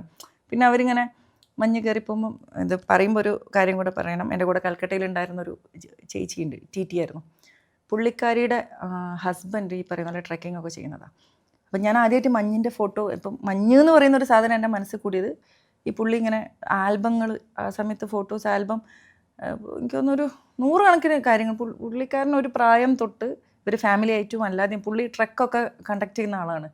അങ്ങനെ എനിക്ക് ഏത് ട്രക്കാന്ന് എനിക്ക് ഓർമ്മയില്ല. എങ്ങനെയോ പോയപ്പോൾ പുള്ളി മിസ്സായതാണ്. പിന്നെ പുള്ളിനെ തിരിച്ചു കിട്ടിയിട്ടില്ല. പിന്നെ എനിക്ക് തോന്നുന്നു ഓൾമോസ്റ്റ് ഒരു വർഷമൊക്കെ കഴിഞ്ഞതിന് ശേഷമാണ് ബോഡി കിട്ടുന്നത്.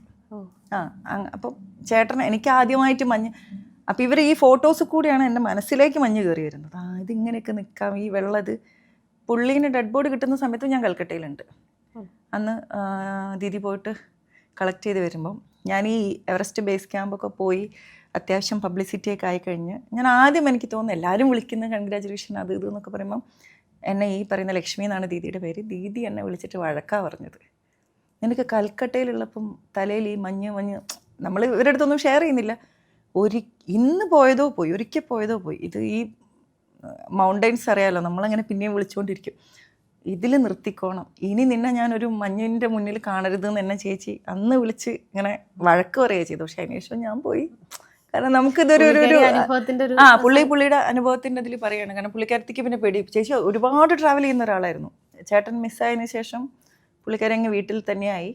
പക്ഷേ എൻ്റെ മനസ്സിൽ ശരിക്കും കയറി കൂടിയത് ഈ മഞ്ഞ് എന്ന് പറയുന്ന കാര്യം. അങ്ങനെയും EBC എന്ന് പറയുന്ന ഒരു കാര്യം ഈ നെറ്റ്ഫ്ലിക്സിൽ ഈ സംഭവം കണ്ടതിന് ശേഷമാണ് എൻ്റെ മനസ്സിലേക്ക് കയറി കൂടിയത്.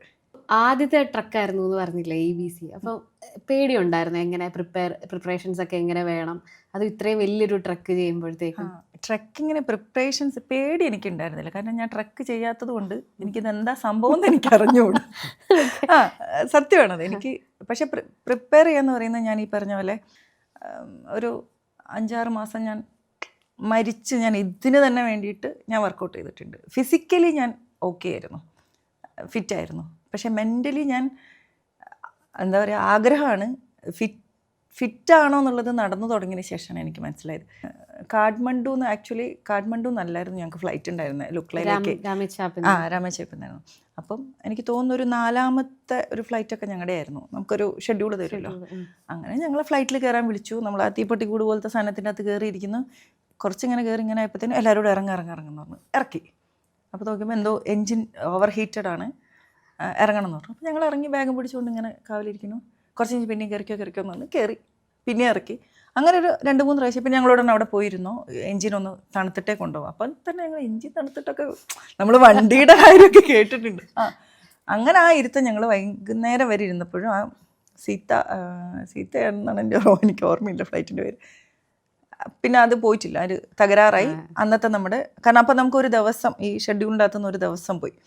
അങ്ങനെ നെക്സ്റ്റ് ഡേ മോർണിംഗ് ഫസ്റ്റത്തേൽ ഞങ്ങളെ കയറ്റി വിട്ടു. എനിക്ക് തോന്നുന്നു എവിടുന്നാ പോയിട്ടുണ്ടായിരുന്നു ആ ഫ്ലൈറ്റിന്റെ എക്സ്പീരിയൻസ്.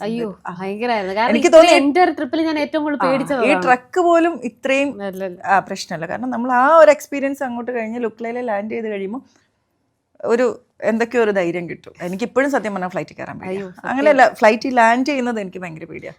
നമ്മൾ ഈ ലുക്കിലേൽ ഇറങ്ങി കഴിഞ്ഞിട്ട് നമ്മൾ ആ വഴി വരുമ്പോഴത്തേക്ക് ഇത് പോകുന്നത് എങ്ങനെയാണെന്ന് കാണാൻ പറ്റുമല്ലോ. ഇങ്ങനെ കാണുമ്പോ പേടി ഒരു സംഭവം. ഞാൻ ഈ പറഞ്ഞ മാതിരി എന്ത് കാര്യത്തിൻ്റെ ഞാൻ നെഗറ്റീവ് സൈഡും കൂടി ചിന്തിക്കും. നമ്മൾ ഇങ്ങനെ ഞാൻ പറഞ്ഞില്ലേ, അപ്പം ഞാൻ ഈ അവിടുത്തെ ആക്സിഡൻറ്റ്സ്, ഇത് ലുക്കിൽ എയർപോർട്ടിലെ ആക്സിഡൻറ്റ് ഇതെല്ലാം കണ്ടിട്ടാണ് ഞാൻ പോകുന്നത്. അപ്പം നമ്മൾ അവിടെ മുകളിൽ കോഫി കുടിക്കാൻ ഇങ്ങനെ ഇരിക്കുമ്പോൾ അവിടെ രാവിലെ ഇറങ്ങി കോഫി കുടിക്കാൻ ഇരിക്കുമ്പോൾ ഞങ്ങൾ എനിക്ക് ഇതിപ്പോൾ തെന്നോ ഇല്ല, തെന്നിയില്ല. നമുക്കിങ്ങനെ ഒരു എന്താ ഒരു ഞാണമ്മേ കളിയത്. വേൾഡിലെ ഡേഞ്ചറസ് എയർപോർട്ട് എന്ന് പറയുന്ന ഒരു അതെന്താന്ന് അവിടെ പോയി നിന്നാൽ ശരിക്കും ഒരു തീപ്പെട്ടിക്കൂട് ഇങ്ങനെ തട്ടിയിട്ട് എങ്ങനെ ഉണ്ടാവും ഒരു പോക്കേ ഉള്ളൂ. അത് കംപ്ലീറ്റ് ചെയ്ത് കഴിഞ്ഞാൽ തന്നെ പിന്നെ ട്രക്ക് ചെയ്യാനുള്ളൊരു കോൺഫിഡൻസ് നമുക്ക് കിട്ടും. അവിടെ എത്തുക, എനിക്ക് തോന്നുന്നു ലുക്കിലെത്തുക എന്നുള്ളതാണ് ഏറ്റവും വലിയ അടഞ്ഞത്. BBC ഒക്കെ പിന്നെ എങ്ങനെയെങ്കിലുമൊക്കെ നടന്നു പോകാം. അത് ഈ പറഞ്ഞ ഒരു ഫസ്റ്റത്തെ ദിവസം ഞങ്ങൾക്ക്, അപ്പം ഞങ്ങൾ ഒരു ദിവസത്തെ നടത്തും 1.5 ദിവസം, അതായത് നാളത്തെ പകുതിയും കൂടെ ഞങ്ങൾ ഇന്ന് നടക്കുന്നുണ്ട്. അങ്ങനെയാണ് ഞങ്ങൾ നാംചെ വരെ എത്തിയത്. ഫസ്റ്റ് ഡേ തന്നെ അല്ലല്ല, സെക്കൻഡ് ഡേ നാംചെ. പക്ഷെ നാംചെ ആവുന്നതിന് മുന്നേ ഞങ്ങൾ ആ ഒരു ഗ്യാപ്പ് വന്ന ഡേ ഞങ്ങൾക്ക് ഫില്ല് ചെയ്യണമായിരുന്നു. അപ്പം ആദ്യത്തെ ദിവസം സ്റ്റേ തന്നെടുത്തെന്നല്ലാതെ ഞങ്ങൾ കുറച്ചും കൂടി ഫ്രണ്ടിൽ പോയി. അങ്ങനെ കുറച്ച്, അതായത് ഒരു 5 കിലോമീറ്റർ എക്സ്ട്രാ നടന്നിട്ടാണ് നമ്മളത് കവർ ചെയ്തെടുത്തത്. ആദ്യത്തെ ദിവസം നടക്കുമ്പോൾ ഒന്നും കുഴപ്പമില്ല, ഫസ്റ്റത്തെ ട്രയൽ ഈസി ആണല്ലോ. രണ്ടാമത്തെ ദിവസം തൊട്ട് ഫുൾ മഴയത്ത് ഇങ്ങനെ. അപ്പോൾ ഞാൻ ഇങ്ങനെ ആലോചിക്കുന്നുണ്ട്, എന്തിനു വന്നതാണോ, നമുക്ക് അതിനോടുള്ളൊരു ഇത് കിട്ടുന്നില്ലല്ലോ. കാരണം നമ്മൾ ഇതിനകത്തേക്കും കൂടെ ഇറങ്ങിച്ചെല്ലുന്നില്ല, ഒരു ഓളത്തിന് വന്നു എന്നുള്ളൊരു ഫീൽ. മൂന്നാമത്തെ ദിവസം കൈ തുടങ്ങിയപ്പോൾ തന്നെ എൻ്റെ ഒരു രസം പിടിച്ചാ നടക്കുന്നു. രാവിലെ തൊട്ട് വൈകുന്നേരം വരെ നടക്കുന്നു, റെസ്റ്റ് എടുക്കുന്നു, വേറൊരു ഫീല്. കാരണം ഞാൻ പറയുന്നതിൻ്റെ കൂട്ടത്തിൽ ഇപ്പം ട്രാവൽ മാത്രം ചെയ്തുകൊണ്ടിരുന്ന ഞാൻ ട്രക്ക് ചെയ്യാൻ തുടങ്ങിയപ്പം ഇപ്പം എൻ്റെ ഫ്രണ്ട്സ്, എൻ്റെ ക്ലോസ് ഫ്രണ്ട്സൊക്കെ പറയും എൻ്റെ സ്വഭാവത്തിൽ വന്ന മാറ്റത്തിനെ പറ്റിയിട്ട്. ഈ EBC പോയി വന്നതിന് ശേഷം ലക്ഷ്മിനോട് ഞാൻ ചോദിക്കാം, നടക്കുന്ന സമയത്ത് ലക്ഷ്മി എന്താ ചിന്തിച്ചിട്ടുണ്ടായിരുന്നത്? നമ്മളിപ്പോൾ ഓരോ ദിവസവും നടക്കുമ്പോഴും ഓരോ സ്റ്റെപ്പ് നമുക്ക് ശ്വസിക്കാൻ പറ്റില്ലേ, അല്ലേ, നമ്മൾ കറക്റ്റായിട്ട് ശ്വസിക്കാൻ നമുക്ക് ലെൻസിലൊക്കെ ഇങ്ങനെ ഇതെത്തുന്നത് കറക്റ്റായിട്ട് ഫീൽ. കാരണം നമ്മൾ അത്രയും ഹൈറ്റിലേക്ക് പോകുമ്പോൾ ഒരു 4 സ്റ്റെപ്പ് നടക്കുന്നു, ഒന്ന് ശ്വസിക്കുന്നു, പിന്നെ അടുത്ത് നമ്മൾ ആലോചിക്കുക എന്താ, വെള്ളം. പിന്നെ തിരിച്ചെത്തിക്കഴിഞ്ഞാൽ ചില സമയത്ത് ഈ ടീ ഹൗസസിൽ ലൈറ്റ് ഉണ്ടാവില്ല, വെയിൽ വീണിട്ടില്ലെങ്കിൽ സോളാർ സെറ്റപ്പ് ആയതുകൊണ്ട് അതുമില്ല. അപ്പോൾ വായു, വെള്ളം, ഈ പറയുന്ന പോലെ വെളിച്ചം എന്നുള്ള ഒരു കൺസെപ്റ്റിലേക്ക്, അല്ലെ അത് മതി മനുഷ്യന് ജീവിക്കാൻ. ഒരു 4 ടീഷർട്ടും കൊണ്ടായിരിക്കും അതിലെ. അപ്പം മിനിമൽ ലൈഫ് എന്താന്ന് മനസ്സിലായി. ഈ പറഞ്ഞു കഴിഞ്ഞാൽ അതിപ്പോൾ അല്ലെങ്കിൽ ലൈഫ് ഇത്രയേ ഉള്ളൂ, എത്രത്തോളം എൻജോയ് ചെയ്യണം എന്നുള്ളൊരു കാര്യം കൂടെ ലൈഫിൽ കിട്ടിയല്ലേ. നമുക്ക് കുറച്ചും കൂടി യാത്രകൾ പോവാൻ. മേലോട്ട് കയറുന്നതോടും ഫുഡിന്റെ റേറ്റ് ഭയങ്കര കൂടുതലായതുകൊണ്ട് മറ്റേ ഞാൻ ചെയ്ത കാര്യം എന്താണെന്നറിയോ, നാട്ടിൽ നിന്നൊരു ഈ 1 രൂപയുടെ അച്ചാറിന്റെ പാക്കറ്റ് ഇല്ലേ, അത് ഞാനൊരു 100 എണ്ണം മേടിച്ചു വെച്ചു. 100 രൂപയല്ലോ, 100 എണ്ണം വാങ്ങിച്ചു. എന്നിട്ട് എന്താ, പ്ലെയിൻ റൈസ് വാങ്ങിച്ചു, ചൂടുവെള്ളം വാങ്ങിച്ചു, 2 അച്ചാർ പൊട്ടിച്ചിട്ട് കലക്കിയൊക്കെ.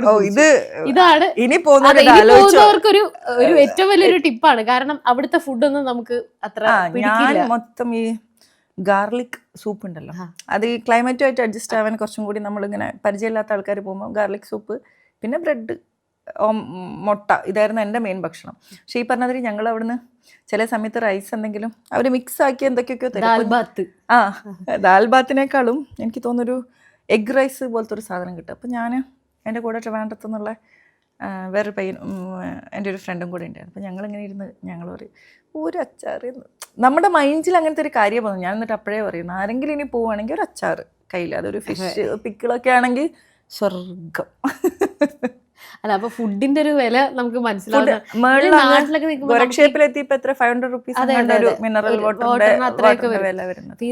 വരുമ്പോൾ നമ്മൾ കഞ്ഞി കുടിക്കാനൊക്കെ വളരെ ബുദ്ധിമുട്ടുള്ള ആൾക്കാർ അവിടെ ചെന്ന് കഞ്ഞി കിട്ടിയിരുന്നെങ്കിൽ എന്ന് വിചാരിക്കുന്നത്. അതാണ് നമ്മളൊരു മിനിമൽ അത്രേ വേണ്ടു നമുക്ക് ജീവിക്കാൻ. നമുക്ക് ലൈഫിനെ വേറൊരു കാഴ്ചപ്പാടിലേക്ക് എനിക്ക് ബേസിക്കലി പേഴ്സണലി ഭയങ്കരമായിട്ട് എന്നെ ചേഞ്ച് ചെയ്തിട്ടുള്ള ഒരു കാര്യം ഈ EBC ട്രക്ക് തന്നെയാണ്. അല്ലെങ്കിൽ ഡിസിഷൻ എടുക്കാനാണെങ്കിലും നമ്മൾ നടക്കുന്ന സമയത്ത് നമ്മൾ ഒറ്റയ്ക്കാണ്. ഇതിലും വലുതൊന്നും നമുക്ക് വരാനില്ല, അല്ലെങ്കിൽ ഇതിലും വലുത് നമ്മളിനി അറിഞ്ഞുകൂടാ ഇനി വലുത് എന്തെങ്കിലും ചെയ്യുമോ അന്നപ്പത്തെ കാര്യം. പക്ഷെ എന്നാലും നമുക്ക് ഇത് വേറൊരു എക്സ്പീരിയൻസ്. ഒരു ദിവസം മഴ, ഒരു ദിവസം മഞ്ഞ്, ഒരു ദിവസം വെയിൽ, പിന്നെ അങ്ങോട്ട് പോകുന്നതിനനുസരിച്ച് സ്നോ വീഴുന്നു. നമ്മളെല്ലാം ഓരോ ദിവസം ചിലപ്പോൾ ഇന്ന് മഴ പെയ്ത് അവിടെ ടീ ഹൗസിൽ എത്തിയിട്ട് നാളെ മഴയ്ക്ക് വേണ്ടിയിട്ടുള്ളത് എടുത്തിട്ടുമ്പോഴായിരിക്കും നല്ല പൊരിഞ്ഞ വെയിൽ. പിന്നെ പോകുന്ന വഴിക്ക് അതുപോലെ നമ്മുടെ ബാത്റൂം യൂസ് ചെയ്യുന്ന കാര്യം. അയ്യോ. അപ്പം എനിക്ക് വേറൊരു കാര്യം കൂടെ പറയാനുള്ളത്, ഇപ്പോഴത്തെ ഒരു EBC വെച്ചിട്ട് എനിക്ക് തോന്നുന്നു ഒരുപാട് ആൾക്കാർ EBC എന്ന് പറഞ്ഞ് ഇറങ്ങി പുറപ്പെടുന്നുണ്ട്. നിങ്ങൾ ട്രക്ക് ചെയ്യാൻ അല്ലേ ഓക്കെയാണ്, നിങ്ങൾ മെൻ്റലി ഫിസിക്കലി മാത്രം പോരാ, മെൻ്റലിയും കൂടി ട്രക്ക് ചെയ്യാൻ വില്ലിങ് ആണെങ്കിൽ മാത്രമേ ഇതിന് ഇറങ്ങിത്തിരിക്കാൻ പാടുള്ളൂ. ഒന്നാമത്തെ കാര്യം. രണ്ട്, ഇതൊരു ടൂറിസ്റ്റ് ഡെസ്റ്റിനേഷൻ അല്ല. ഞാൻ പോയ സമയത്ത് തന്നെ മലയാളി കുട്ടികൾ തന്നെ ഉണ്ടായിരുന്നു. ഈ പറഞ്ഞ പോലെ ഇതൊന്നും ആണെന്ന് അവരറിയാതെ, അല്ലെങ്കിൽ ഇതിനെപ്പറ്റി എന്താണെന്ന് തീരെ ഒരു ഐഡിയ ഇല്ലാതെ വന്നിട്ട് ഡ്രോപ്പ് ചെയ്ത് വന്ന ആൾക്കാരുണ്ട്. അപ്പം പോകുന്നതിനെ പറ്റി നമ്മൾ എങ്ങോട്ടാണ് പോകുന്നത്, ഇപ്പം എങ്ങോട്ടുള്ള ട്രക്കാണെങ്കിൽ പോലും അതുപോലെ ഞാൻ ചെയ്ത പോലെ നേരെ അങ്ങോട്ട് പോകാൻ നിൽക്കണ്ട. ചെറിയൊരു ട്രക്കിംഗ് എക്സ്പീരിയൻസ് ഉള്ളതും ഞാൻ എൻ്റെ പേഴ്സണൽ ഇതിൽ പറയണം. നമുക്ക് എന്താണെന്നറിയാൻ വേണ്ടിയിട്ട് അറ്റ്ലീസ്റ്റ് കുറച്ച് നാൾ മുന്നേ തൊട്ടെങ്കിലും ഒന്ന് റിസർച്ച് ചെയ്യുക. എന്താണ് ഇതിൻ്റെ ഒരു, അതായത് നമ്മൾ നടക്കുന്ന വഴി, അതാണ് മെയിൻ കാര്യം അല്ലേ. വഴികൾ ഓരോ ദിവസവും നമ്മളങ്ങനെ ടെറൈൻ മാറിക്കൊണ്ടിരിക്കുന്ന അനുസരിച്ച് നമുക്ക് ഡിഫിക്കൽട്ടീസ് ഫേസ് ചെയ്യേണ്ടി വരും. അങ്ങോട്ട് പോകുന്ന വഴി ചിലപ്പോൾ തിരിച്ചു വരുമ്പോൾ തിരിഞ്ഞു നോക്കുമ്പോൾ അങ്ങനെ അതൊക്കെ എക്സ്പീരിയൻസ് ചെയ്തിട്ടുണ്ട്. അങ്ങനെ ഒന്നായിട്ട് മഞ്ഞ് വീണിട്ട് ഞാൻ തിരിച്ച് നമ്മൾ തുക്ല പാസ് ഇറങ്ങുമ്പോഴുണ്ടല്ലോ, ഇറങ്ങുമ്പോൾ ഈ നമ്മൾ സിനിമയിലൊക്കെ കാണില്ലേ, ഇപ്പം നമ്മൾ ഓടിക്കൊണ്ടിരിക്കുമ്പോ ബാക്കിൽ നിന്ന് മൊത്തത്തിൽ പോയി, അത് കണക്ക് ഞാൻ ഇറങ്ങുമ്പോഴേക്കും ബാക്കിൽ നിന്ന് ഇങ്ങനെ മഞ്ഞ് പെയ്തുകൊണ്ടിരിക്കുക. അപ്പൊ എനിക്ക് എങ്ങനെയെങ്കിലും അതൊന്ന് കഴിഞ്ഞാൽ മതി. കഴിയുന്നതിന് മുന്നേ എനിക്ക് മഞ്ഞ് വീഴരുതെന്നായിരുന്നു. കാരണം പിന്നെ ഭയങ്കര ബുദ്ധിമുട്ടായിരിക്കും. നമ്മൾ പോകുന്ന സമയത്ത് നടക്കുന്ന വഴിയിൽ മഞ്ഞില്ലെങ്കിലും പക്ഷെ എന്താ ലാൻഡാണ് പോകുന്നത്, നടക്കുന്ന വഴി ഇങ്ങനെ. അപ്പോൾ അവര് ചില സ്ഥലത്തെത്തുമ്പോൾ നമ്മളടുത്ത് പറയില്ലേ, ഫോട്ടോ എടുക്കാൻ നിൽക്കരുത്, വെയിറ്റ് ചെയ്യരുത്, പെട്ടെന്ന് നടക്കുന്നെന്ന് പറയുന്നത് ഈ 4 സ്റ്റെപ്പ് എന്നുള്ളത് ഒരു 5 സ്റ്റെപ്പ് ആക്കണമെന്നേ ഉള്ളൂ. എന്നാൽ പോലും ചില സ്ഥലങ്ങൾ അങ്ങനെയുണ്ട്. ലക്ഷ്മിക്ക് എന്തെങ്കിലും പേഴ്സണൽ എക്സ്പീരിയൻസ് ഉണ്ടായിട്ടുണ്ടോ ട്രക്കിൻ്റെ ഇടയിലുള്ള ഒരു പേഴ്സണൽ എക്സ്പീരിയൻസ് എന്ന് പറയുന്നത്, ഞങ്ങൾ തെങ്ബോച്ചി എന്ന് പറഞ്ഞ സ്ഥലമില്ലേ, അവിടുന്ന് നമ്മൾ നടക്കുമ്പോൾ എൻ്റെ കൂടെ എൻ്റെ കൂട്ടത്തിലുള്ള റെൻസി എന്ന് പറഞ്ഞൊരു ചേട്ടനുണ്ട്. ആളൊരു വീഡിയോഗ്രാഫറും ഫോട്ടോഗ്രാഫറൊക്കെയാണ്. അപ്പം ഞാനും പുള്ളിയും കൂടെ സംസാരിച്ച് വരിക. അപ്പോൾ സംസാരിച്ച് വരുമ്പോഴേക്കും നമ്മളുടെ സൈഡിൽ ഒരു പോർട്ടർ, അതായത് നമ്മളെ വെയിറ്റ് ഒക്കെ നമ്മുടെ ലഗേജ് ക്യാരി ചെയ്യുന്ന ആളാണ്. അപ്പൊ ആളുടെ ക്ലയൻസ് അല്ല വേറൊരു ടീമിന്റെ ആളാണ്. അപ്പൊ അത് ക്ലയൻസ് എന്തോ ആവശ്യത്തിന് വേണ്ടി നിർത്തിയതാണ്. ലഗേജ് എന്തോ എടുക്കാൻ വേണ്ടി അവിടെ വെയിറ്റ് ചെയ്തപ്പോഴേക്കും ഞങ്ങളിങ്ങനെ നടന്നു പോവാം. അപ്പൊ പുള്ളി അതൊരു സ്റ്റോപ്പാണ്, എല്ലാവരും ഇരുന്ന് ഒന്ന് ചായ കുടിക്കുകയോ എന്തെങ്കിലും ചെയ്യുന്ന ഒരു സ്റ്റോപ്പാണ്. അപ്പൊ അവിടെ നിന്നിട്ട് നമ്മൾ സംസാരിച്ചുകൊണ്ടിരിക്കുക. അപ്പൊ ഈ പുള്ളി എൻ്റെ അടുക്ക് വന്നിട്ട് ചോദിക്കുകയാണ്, നിങ്ങൾ മലയാളമല്ലേ സംസാരിക്കുന്നത്? അപ്പം ഞങ്ങൾ ചോദിച്ചു, അതെ നിനക്ക് അറിയുമോ എന്ന് പറയും. അപ്പോൾ പറഞ്ഞു, ഞാൻ മലയാള സിനിമകൾ കാണാറുണ്ടെന്ന്. അപ്പം നമ്മൾ വിചാരിക്കും ഇപ്പം പറയും മോഹൻലാലിനെ മമ്മൂട്ടിയൊക്കെ ഇഷ്ടമാണെന്നൊക്കെ പറയുന്നത്. പക്ഷേ പുള്ളി ഞങ്ങളോട് പറഞ്ഞ എന്താ പറയുക, ഞാൻ ലിജോ ജോസ് പല്ലിശ്ശേരിയുടെ ഫാനാണ്. അപ്പം എന്നിട്ട് പറയാണ്, പുള്ളി ചുരുളി കണ്ടിട്ടുണ്ട്, പുള്ളി ആമേൻ കണ്ടിട്ടുണ്ട്, നേപ്പാളി ആമീൻ കണ്ടിട്ടുണ്ടെന്നൊക്കെ പറഞ്ഞപ്പോൾ എനിക്ക് ഭയങ്കര എക്സൈറ്റ്മെന്റ്. അപ്പോൾ പുള്ളി പറയാം, ഞാൻ എന്നിട്ട് പറയാം നൻപകൽ നേരത്ത് വായിക്കാം. അപ്പം പുള്ളിക്ക് അത് പ്രൊനൗൺസ് ചെയ്യാൻ പോലും അതെ. പക്ഷെ ഇതൊക്കെ പറയുമ്പോഴത്തേക്ക് പുള്ളിക്ക് അത് പ്രൊനൗൺസ് ചെയ്യാൻ പോലും പറ്റുന്നില്ല. പക്ഷെ പുള്ളി തെരഞ്ഞു പിടിച്ച് ലിജോ ജോസ് പല്ലിശ്ശേരിയുടെ സിനിമകൾ കാണുന്നു. അപ്പൊ ആ സമയത്ത് മലക്കോട്ടെ വാലിബൻ ജസ്റ്റ് അനൗൺസ് ചെയ്തിട്ടേ ഉള്ളൂ, 2023 ആണല്ലോ. അപ്പൊ ഈ പുള്ളി എന്നോട് പറയാം, പുതിയൊരു പടം വരുന്നുണ്ട്, മോഹൻലാലാണ് നായകൻ, മലക്കോട്ടെ വാലിബൻ, അടുത്ത വർഷം റിലീസാവുന്നത്. പുള്ളി എനിക്കാണെങ്കിൽ എന്നിട്ട് പുള്ളി പറയാം, ഞാൻ മോഹൻലാലിനെ എനിക്ക് ഇഷ്ടമാട്ടോ, ഞാൻ ദൃശ്യമൊക്കെ കണ്ടിട്ടുണ്ട്, ജിത്തു ജോസഫിന്റെ ദൃശ്യമൊക്കെ കണ്ടിട്ടുണ്ട്, ഞാനൊക്കെ ഡയറക്ടർ ആവാൻ ഏതോ ഒരു വ്യക്തിയാണ്. ഞാൻ വിചാരിച്ചു ഇത്രയും കഥ പറഞ്ഞു കഴിഞ്ഞിട്ടാണ് ഞാൻ ഒരു വീഡിയോ പോലും ഞാൻ എടുത്തില്ല. ഞാൻ ചേട്ടാ ഞാനൊരു വീഡിയോ എടുത്തോട്ടെ എന്ന് ചോദിച്ചു. അപ്പൊ പറഞ്ഞില്ല, ക്ലയൻസ് ഉണ്ട്, അവരെത്തുന്നതിന് മുന്നേ ഇവർക്ക് എത്തണമല്ലോ, പോർട്ടേഴ്സിന് എത്തണമല്ലോ. അങ്ങനെ ഒരു വീഡിയോ ഉണ്ടായിരുന്നെങ്കിൽ, അതെ അങ്ങനെ ഒരു വീഡിയോ ഉണ്ടായിരുന്നെങ്കിൽ അതെ നേപ്പാളിൽ ഇങ്ങനെ ഒരു ഫാൻ ഉണ്ടെന്ന് കാണിക്കായിരുന്നു. ഇതാണ് എനിക്ക് ഏറ്റവും വലിയൊരു എക്സ്പീരിയൻസ്. നമ്മളെ ഭാഷേനെ പറ്റി ഒരാള് അറിയാതെ സംസാരിക്കാന്ന് പറയുമ്പോൾ വലിയ കാര്യം. പിന്നെ എനിക്ക് തോന്നിയൊരു ഒരു കാര്യം എന്ന് വെച്ചാൽ നമ്മളൊക്കെ ഒരു 5-6 കിലോ ഒക്കെ ആയിരിക്കുമല്ലോ മാക്സിമം ക്യാരി ചെയ്തിട്ടുണ്ടാവുക.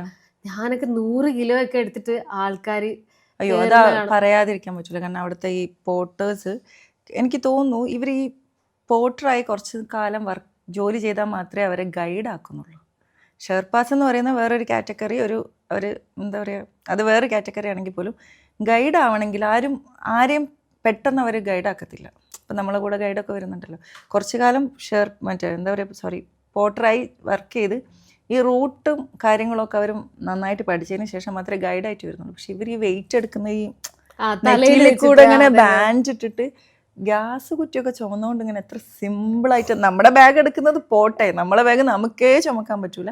അപ്പോഴാണ് എനിക്ക് തോന്നുന്നു ഒരു 4-5 പേരുടെ ബാഗ് ഒരാളെടുത്തിട്ട് സിമ്പിളായിട്ട്. ഈ പറഞ്ഞ പോലെ എൻ്റെ കൂടെ ഉണ്ടായിരുന്ന ഗൈഡ് ഒരു 20 വയസ്സൊക്കെ ഉള്ള ഒരു പയ്യനാണ്. പക്ഷെ നന്നായിട്ട് ലാംഗ്വേജ് സ്കില്ലുണ്ട് പുള്ളി. ഹിന്ദി ആയിക്കോട്ടെ, ഇംഗ്ലീഷ് ആയിക്കോട്ടെ. ഇംഗ്ലീഷൊക്കെ നമ്മൾ സംസാരിക്കുന്ന ഇംഗ്ലീഷൊന്നുമല്ല, പുള്ളി ഭയങ്കര ഫ്ലുവൻ്റാണ്.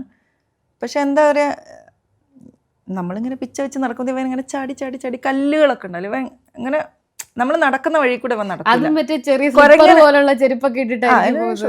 ഷൂസ്, പക്ഷെ ഈ പറഞ്ഞ പോലെ ഷൂസ് ഇട്ടിട്ടാണ്. പക്ഷെ ഈ കുരങ്ങനൊക്കെ മരത്തിൻ്റെ മുകളിൽ ഇങ്ങനെ ചാടൂലേ, ഇങ്ങനെ ചാടി ചാടും, എന്നിട്ട് ഏതെങ്കിലും ഒരു കല്ലിൻ്റെ മുകളിൽ പോയി ഇങ്ങനെ ഇരിക്കും. അപ്പൊ ഞാൻ 2-3 പ്രാവശ്യം വന്ന് ചെയ്തപ്പോൾ എൻ്റെ ഒരു ഫോൺ എടുത്ത് എൻ്റെ കയ്യിൽ കൊടുത്തു. കാരണം അവിടുന്ന് നമുക്കിപ്പോൾ എന്നൊക്കെ നടന്ന് കയറി വരുന്നൊരു വീഡിയോ ഒരാളെടുത്ത് ഫോൺ കൊടുത്ത് തിരിച്ച് വന്നിട്ട് നമുക്ക് എടുക്കാൻ പറ്റില്ല. നമ്മൾ നോർമലി ഈ സോളോ ട്രാവലേഴ്സ് ചെയ്യുന്ന പോലെ ആ ഫോൺ അവിടെ കൊണ്ടുവച്ചു തിരിച്ചൊന്നും കൂടെ നമ്മൾ അങ്ങനെയൊക്കെ ചെയ്യാറില്ലേ. ഇതവിടെ അത് നടക്കത്തില്ലല്ലോ. അപ്പം ഞാൻ എൻ്റെ ഒരു ഫോൺ എടുത്ത് എൻ്റെ കയ്യിൽ കൊടുത്തിട്ട് ഞാൻ പറഞ്ഞു, നീ എപ്പോൾ ഇങ്ങനെ ഇരിക്കുന്നു അപ്പോഴൊക്കെ നീ എൻ്റെ വീഡിയോയും ഫോട്ടോസും കൊടുക്കും. അതുകൊണ്ട് എൻ്റെ കയ്യിൽ കുറേ ഫോട്ടോസും വീഡിയോസും ഉള്ളത് ഞാൻ അറിയാതെ പോലും എവിടേക്കോ നടക്കുന്നത്. എൻ്റെ ഒരു ഫോൺ ഞാൻ തിരിച്ച് വരുന്നവരെ അവൻ്റെ കയ്യിലായിരുന്നു. അപ്പം അങ്ങനെ കുറേ, അതുകൊണ്ട് ഇവൻ ഇങ്ങനെ ആയതുകൊണ്ട് എനിക്ക് കുറേ വീഡിയോസും ഫോട്ടോസും അങ്ങനെ കിട്ടിയിട്ടുണ്ട്. ഈ ട്രക്കിങ്ങിൻ്റെ കാര്യം പറയുമ്പോൾ ഏറ്റവും കൂടുതൽ ആൾക്കാർ എന്നോട് ചോദിക്കുന്ന ഒരു ചോദ്യം എന്താണെന്ന് വെച്ച് കഴിഞ്ഞാൽ, ഇത്രയും പൈസയും മുടക്കി ഇത്രയും കഷ്ടപ്പെട്ട് നടന്ന് ബുദ്ധിമുട്ടി എന്തിനാണ് അവിടെ പോകുന്നത്? ഷിജിനൊക്കെ ഉണ്ടാവില്ല ഇങ്ങനെ എത്രയോ ആൾക്കാർ ചോദിച്ചിട്ടുണ്ട്, അത് എന്താ കിട്ടുന്നത്?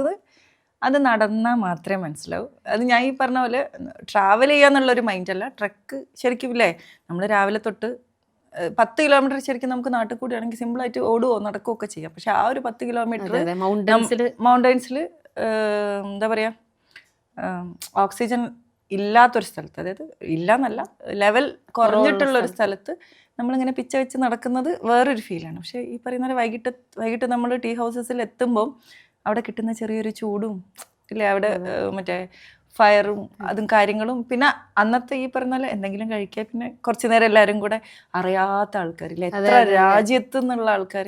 എനിക്ക് തോന്നുന്നു ഞാനൊന്നും പോയ സമയത്ത് മലയാളീസ് ഉണ്ട്, ഒരുപാട് പേരുണ്ടായിരുന്നു. എന്നാലും ഇപ്പൊ കുറച്ചൊരു തള്ളിക്കയറ്റം കൂടുതലാണ്. ഞങ്ങൾ പോയ സമയത്ത് ഞങ്ങളുടെ ടീമിൽ 5 പേരായിരുന്നു. അവരല്ലാതെ വഴിയിൽ വെച്ചിട്ട് ഒരു മലയാളിയെ ഞാൻ കണ്ടിട്ടുള്ളൂ. ആ പുള്ളിയാണെങ്കിൽ മറ്റേ സാധനം കയ്യിലുണ്ടോ മലയാളീസ് നമ്മളവിടുത്തെ സാധനം കയ്യിലുണ്ടേ, അങ്ങനെയാണ് മലയാളീസിനെ നമ്മൾ കണ്ടുപിടിക്കുക. അപ്പൊ ഇങ്ങനെ ഒരാളെ മാത്രമേ നമ്മൾ കണ്ടിട്ടുള്ളൂ, വേറെ മലയാളീസിനെ ആരും നമ്മൾ.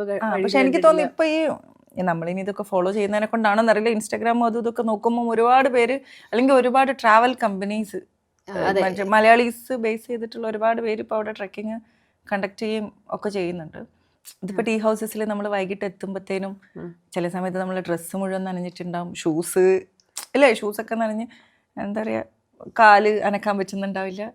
പക്ഷേ ആ കിട്ടുന്നൊരു ഫീൽ, അല്ലെങ്കിൽ കിടന്നുറങ്ങി രാവിലെ നമ്മൾ എഴുന്നേൽക്കുമ്പം ഈ തലേന്ന് വൈകിട്ട് നമ്മൾ ആ ടീ ഹൗസസിൽ എത്തിയപ്പോൾ നമുക്കുണ്ടായിരുന്ന ബുദ്ധിമുട്ടുകളൊന്നും അടുത്ത് എൻ്റെ പേഴ്സണൽ എക്സ്പീരിയൻസ് അങ്ങനെയാണ്. കാരണം രാവിലെ ആകുമ്പോഴത്തേക്കും നമ്മൾ ഫ്രഷ്, രാത്രി ചിലപ്പോൾ അവിടെ എത്തുക നമുക്ക് മുന്നോട്ടില്ല. കാരണം ആദ്യത്തെ ദിവസം കണ്ട കാഴ്ചകളല്ല രണ്ടാമത്തെ ദിവസത്തെ അല്ലേ, എൻ്റേർലി ഡിഫറൻസ് ആയിട്ടുള്ള കാഴ്ചകളാണ് ഓരോ ദിവസവും നമുക്ക് കാണാനുള്ളത്. അതുകൊണ്ട് തന്നെ ഈ കാഴ്ചകൾ കാണുക അല്ലെങ്കിൽ ഇത് എക്സ്പീരിയൻസ് ചെയ്യുക. എനിക്ക് തോന്നുന്നു ഈ ഫോറിനേഴ്സ് നമ്മളിങ്ങനെ ക്രോസ് ചെയ്യില്ലേ, നമ്മൾ കയറി പോകുന്നു, അവർ തിരിച്ചു വരുന്ന സമയത്താണെങ്കിൽ ഇത്ര സമയത്ത് നമുക്കിങ്ങനെ പറഞ്ഞു തരുന്നത് ഇന്ന സ്ഥലത്ത് ആ വ്യൂ ഉണ്ട്, അത് മിസ് ചെയ്യരുത്, അല്ലെങ്കിൽ നടക്കുമ്പോൾ ലെഫ്റ്റിൽ നോക്കണം, അങ്ങനെ അവരിങ്ങനെ പറഞ്ഞുതരും. നമ്മളെങ്ങനെ എനിക്ക് ഇത്ര സമയം കൂടെ നടന്ന് അവിടെ എത്തും.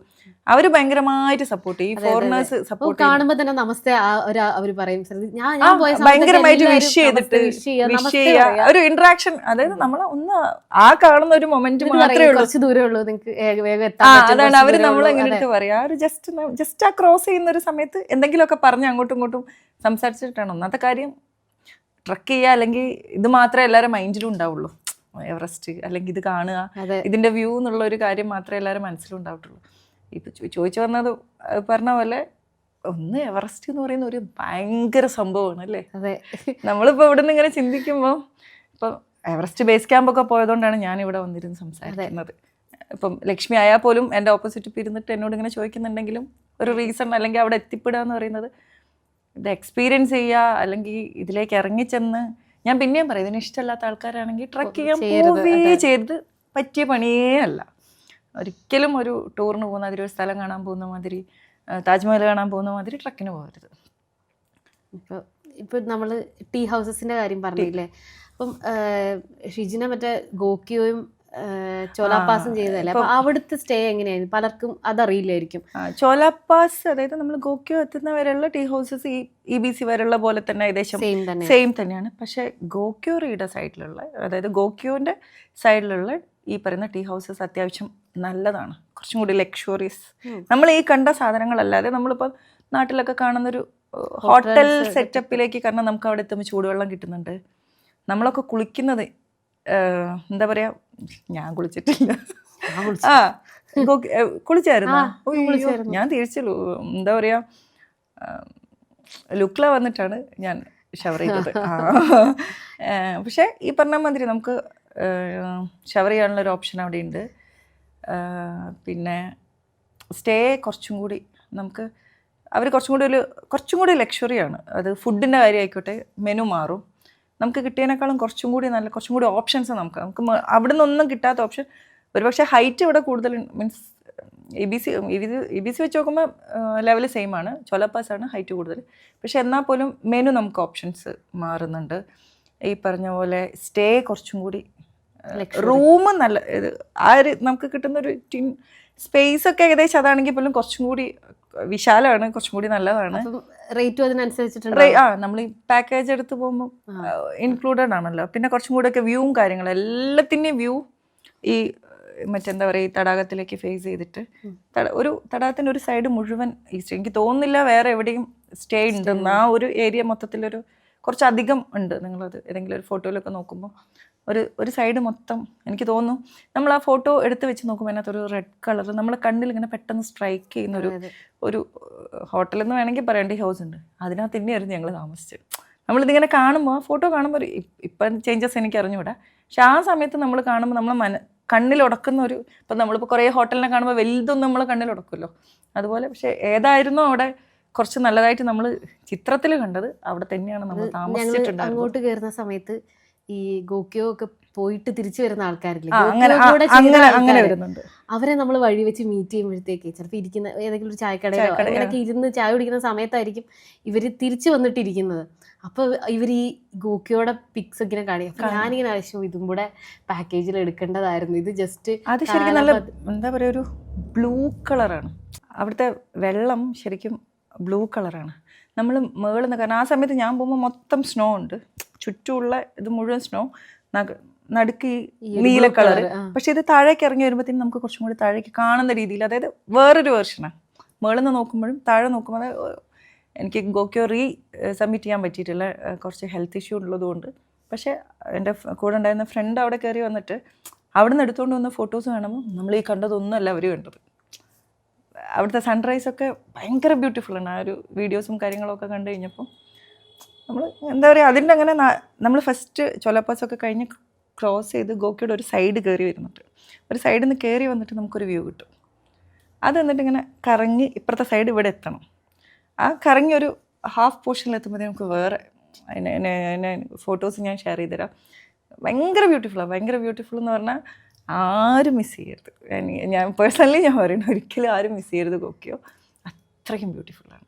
ഇപ്പോൾ താമസത്തിൻ്റെ കാര്യമാണെങ്കിലും എന്തായാലും ഒന്നും കൂടെ ബെറ്ററാണ്. പക്ഷേ ഗോക്യോ ആക്ച്വലി എൻ്റെ ഐറ്റിനറി ഉണ്ടായിരുന്നത് ബോക്കിയോ, ചൊലാപ്പാസ്, EBC ആണ്. പക്ഷെ എൻ്റെ കൂടെ ഉണ്ടായിരുന്ന ഗൈഡാണ് EBC.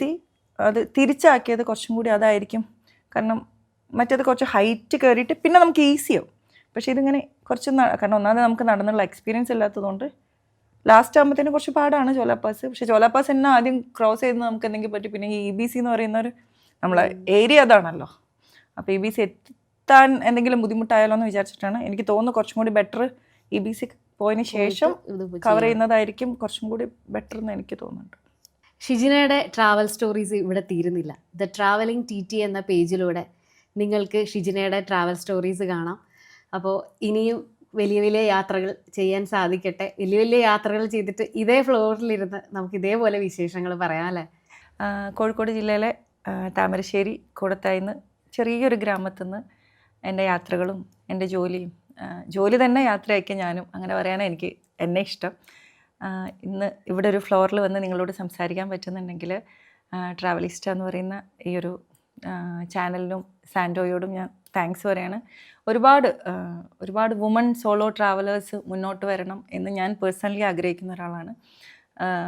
ഒന്നിനും വുമൺ ട്രാവലേഴ്സിനോടാണ് എനിക്ക് പറയാനുള്ളത്, ഒന്നിനും അതിർവരമ്പുകളില്ല. വിശാലമായിട്ടുള്ളൊരു ലോകം നിങ്ങളുടെ വാതിലിൻ്റെ അപ്പുറത്തേക്ക് ഇങ്ങനെ തുറന്ന് കിടക്കുന്നുണ്ട്. അപ്പോൾ എന്നെപ്പോലെ നിങ്ങൾക്ക് കൂടെ ഇരുന്ന് സംസാരിക്കാൻ ഇവർ അവസരങ്ങൾ തരും. എല്ലാവരും എന്തെങ്കിലുമൊക്കെ യാത്രകളായിട്ട് വിശേഷങ്ങളായിട്ട് ഇങ്ങോട്ട് വരണം. അപ്പോൾ താങ്ക് യു ലക്ഷ്മി.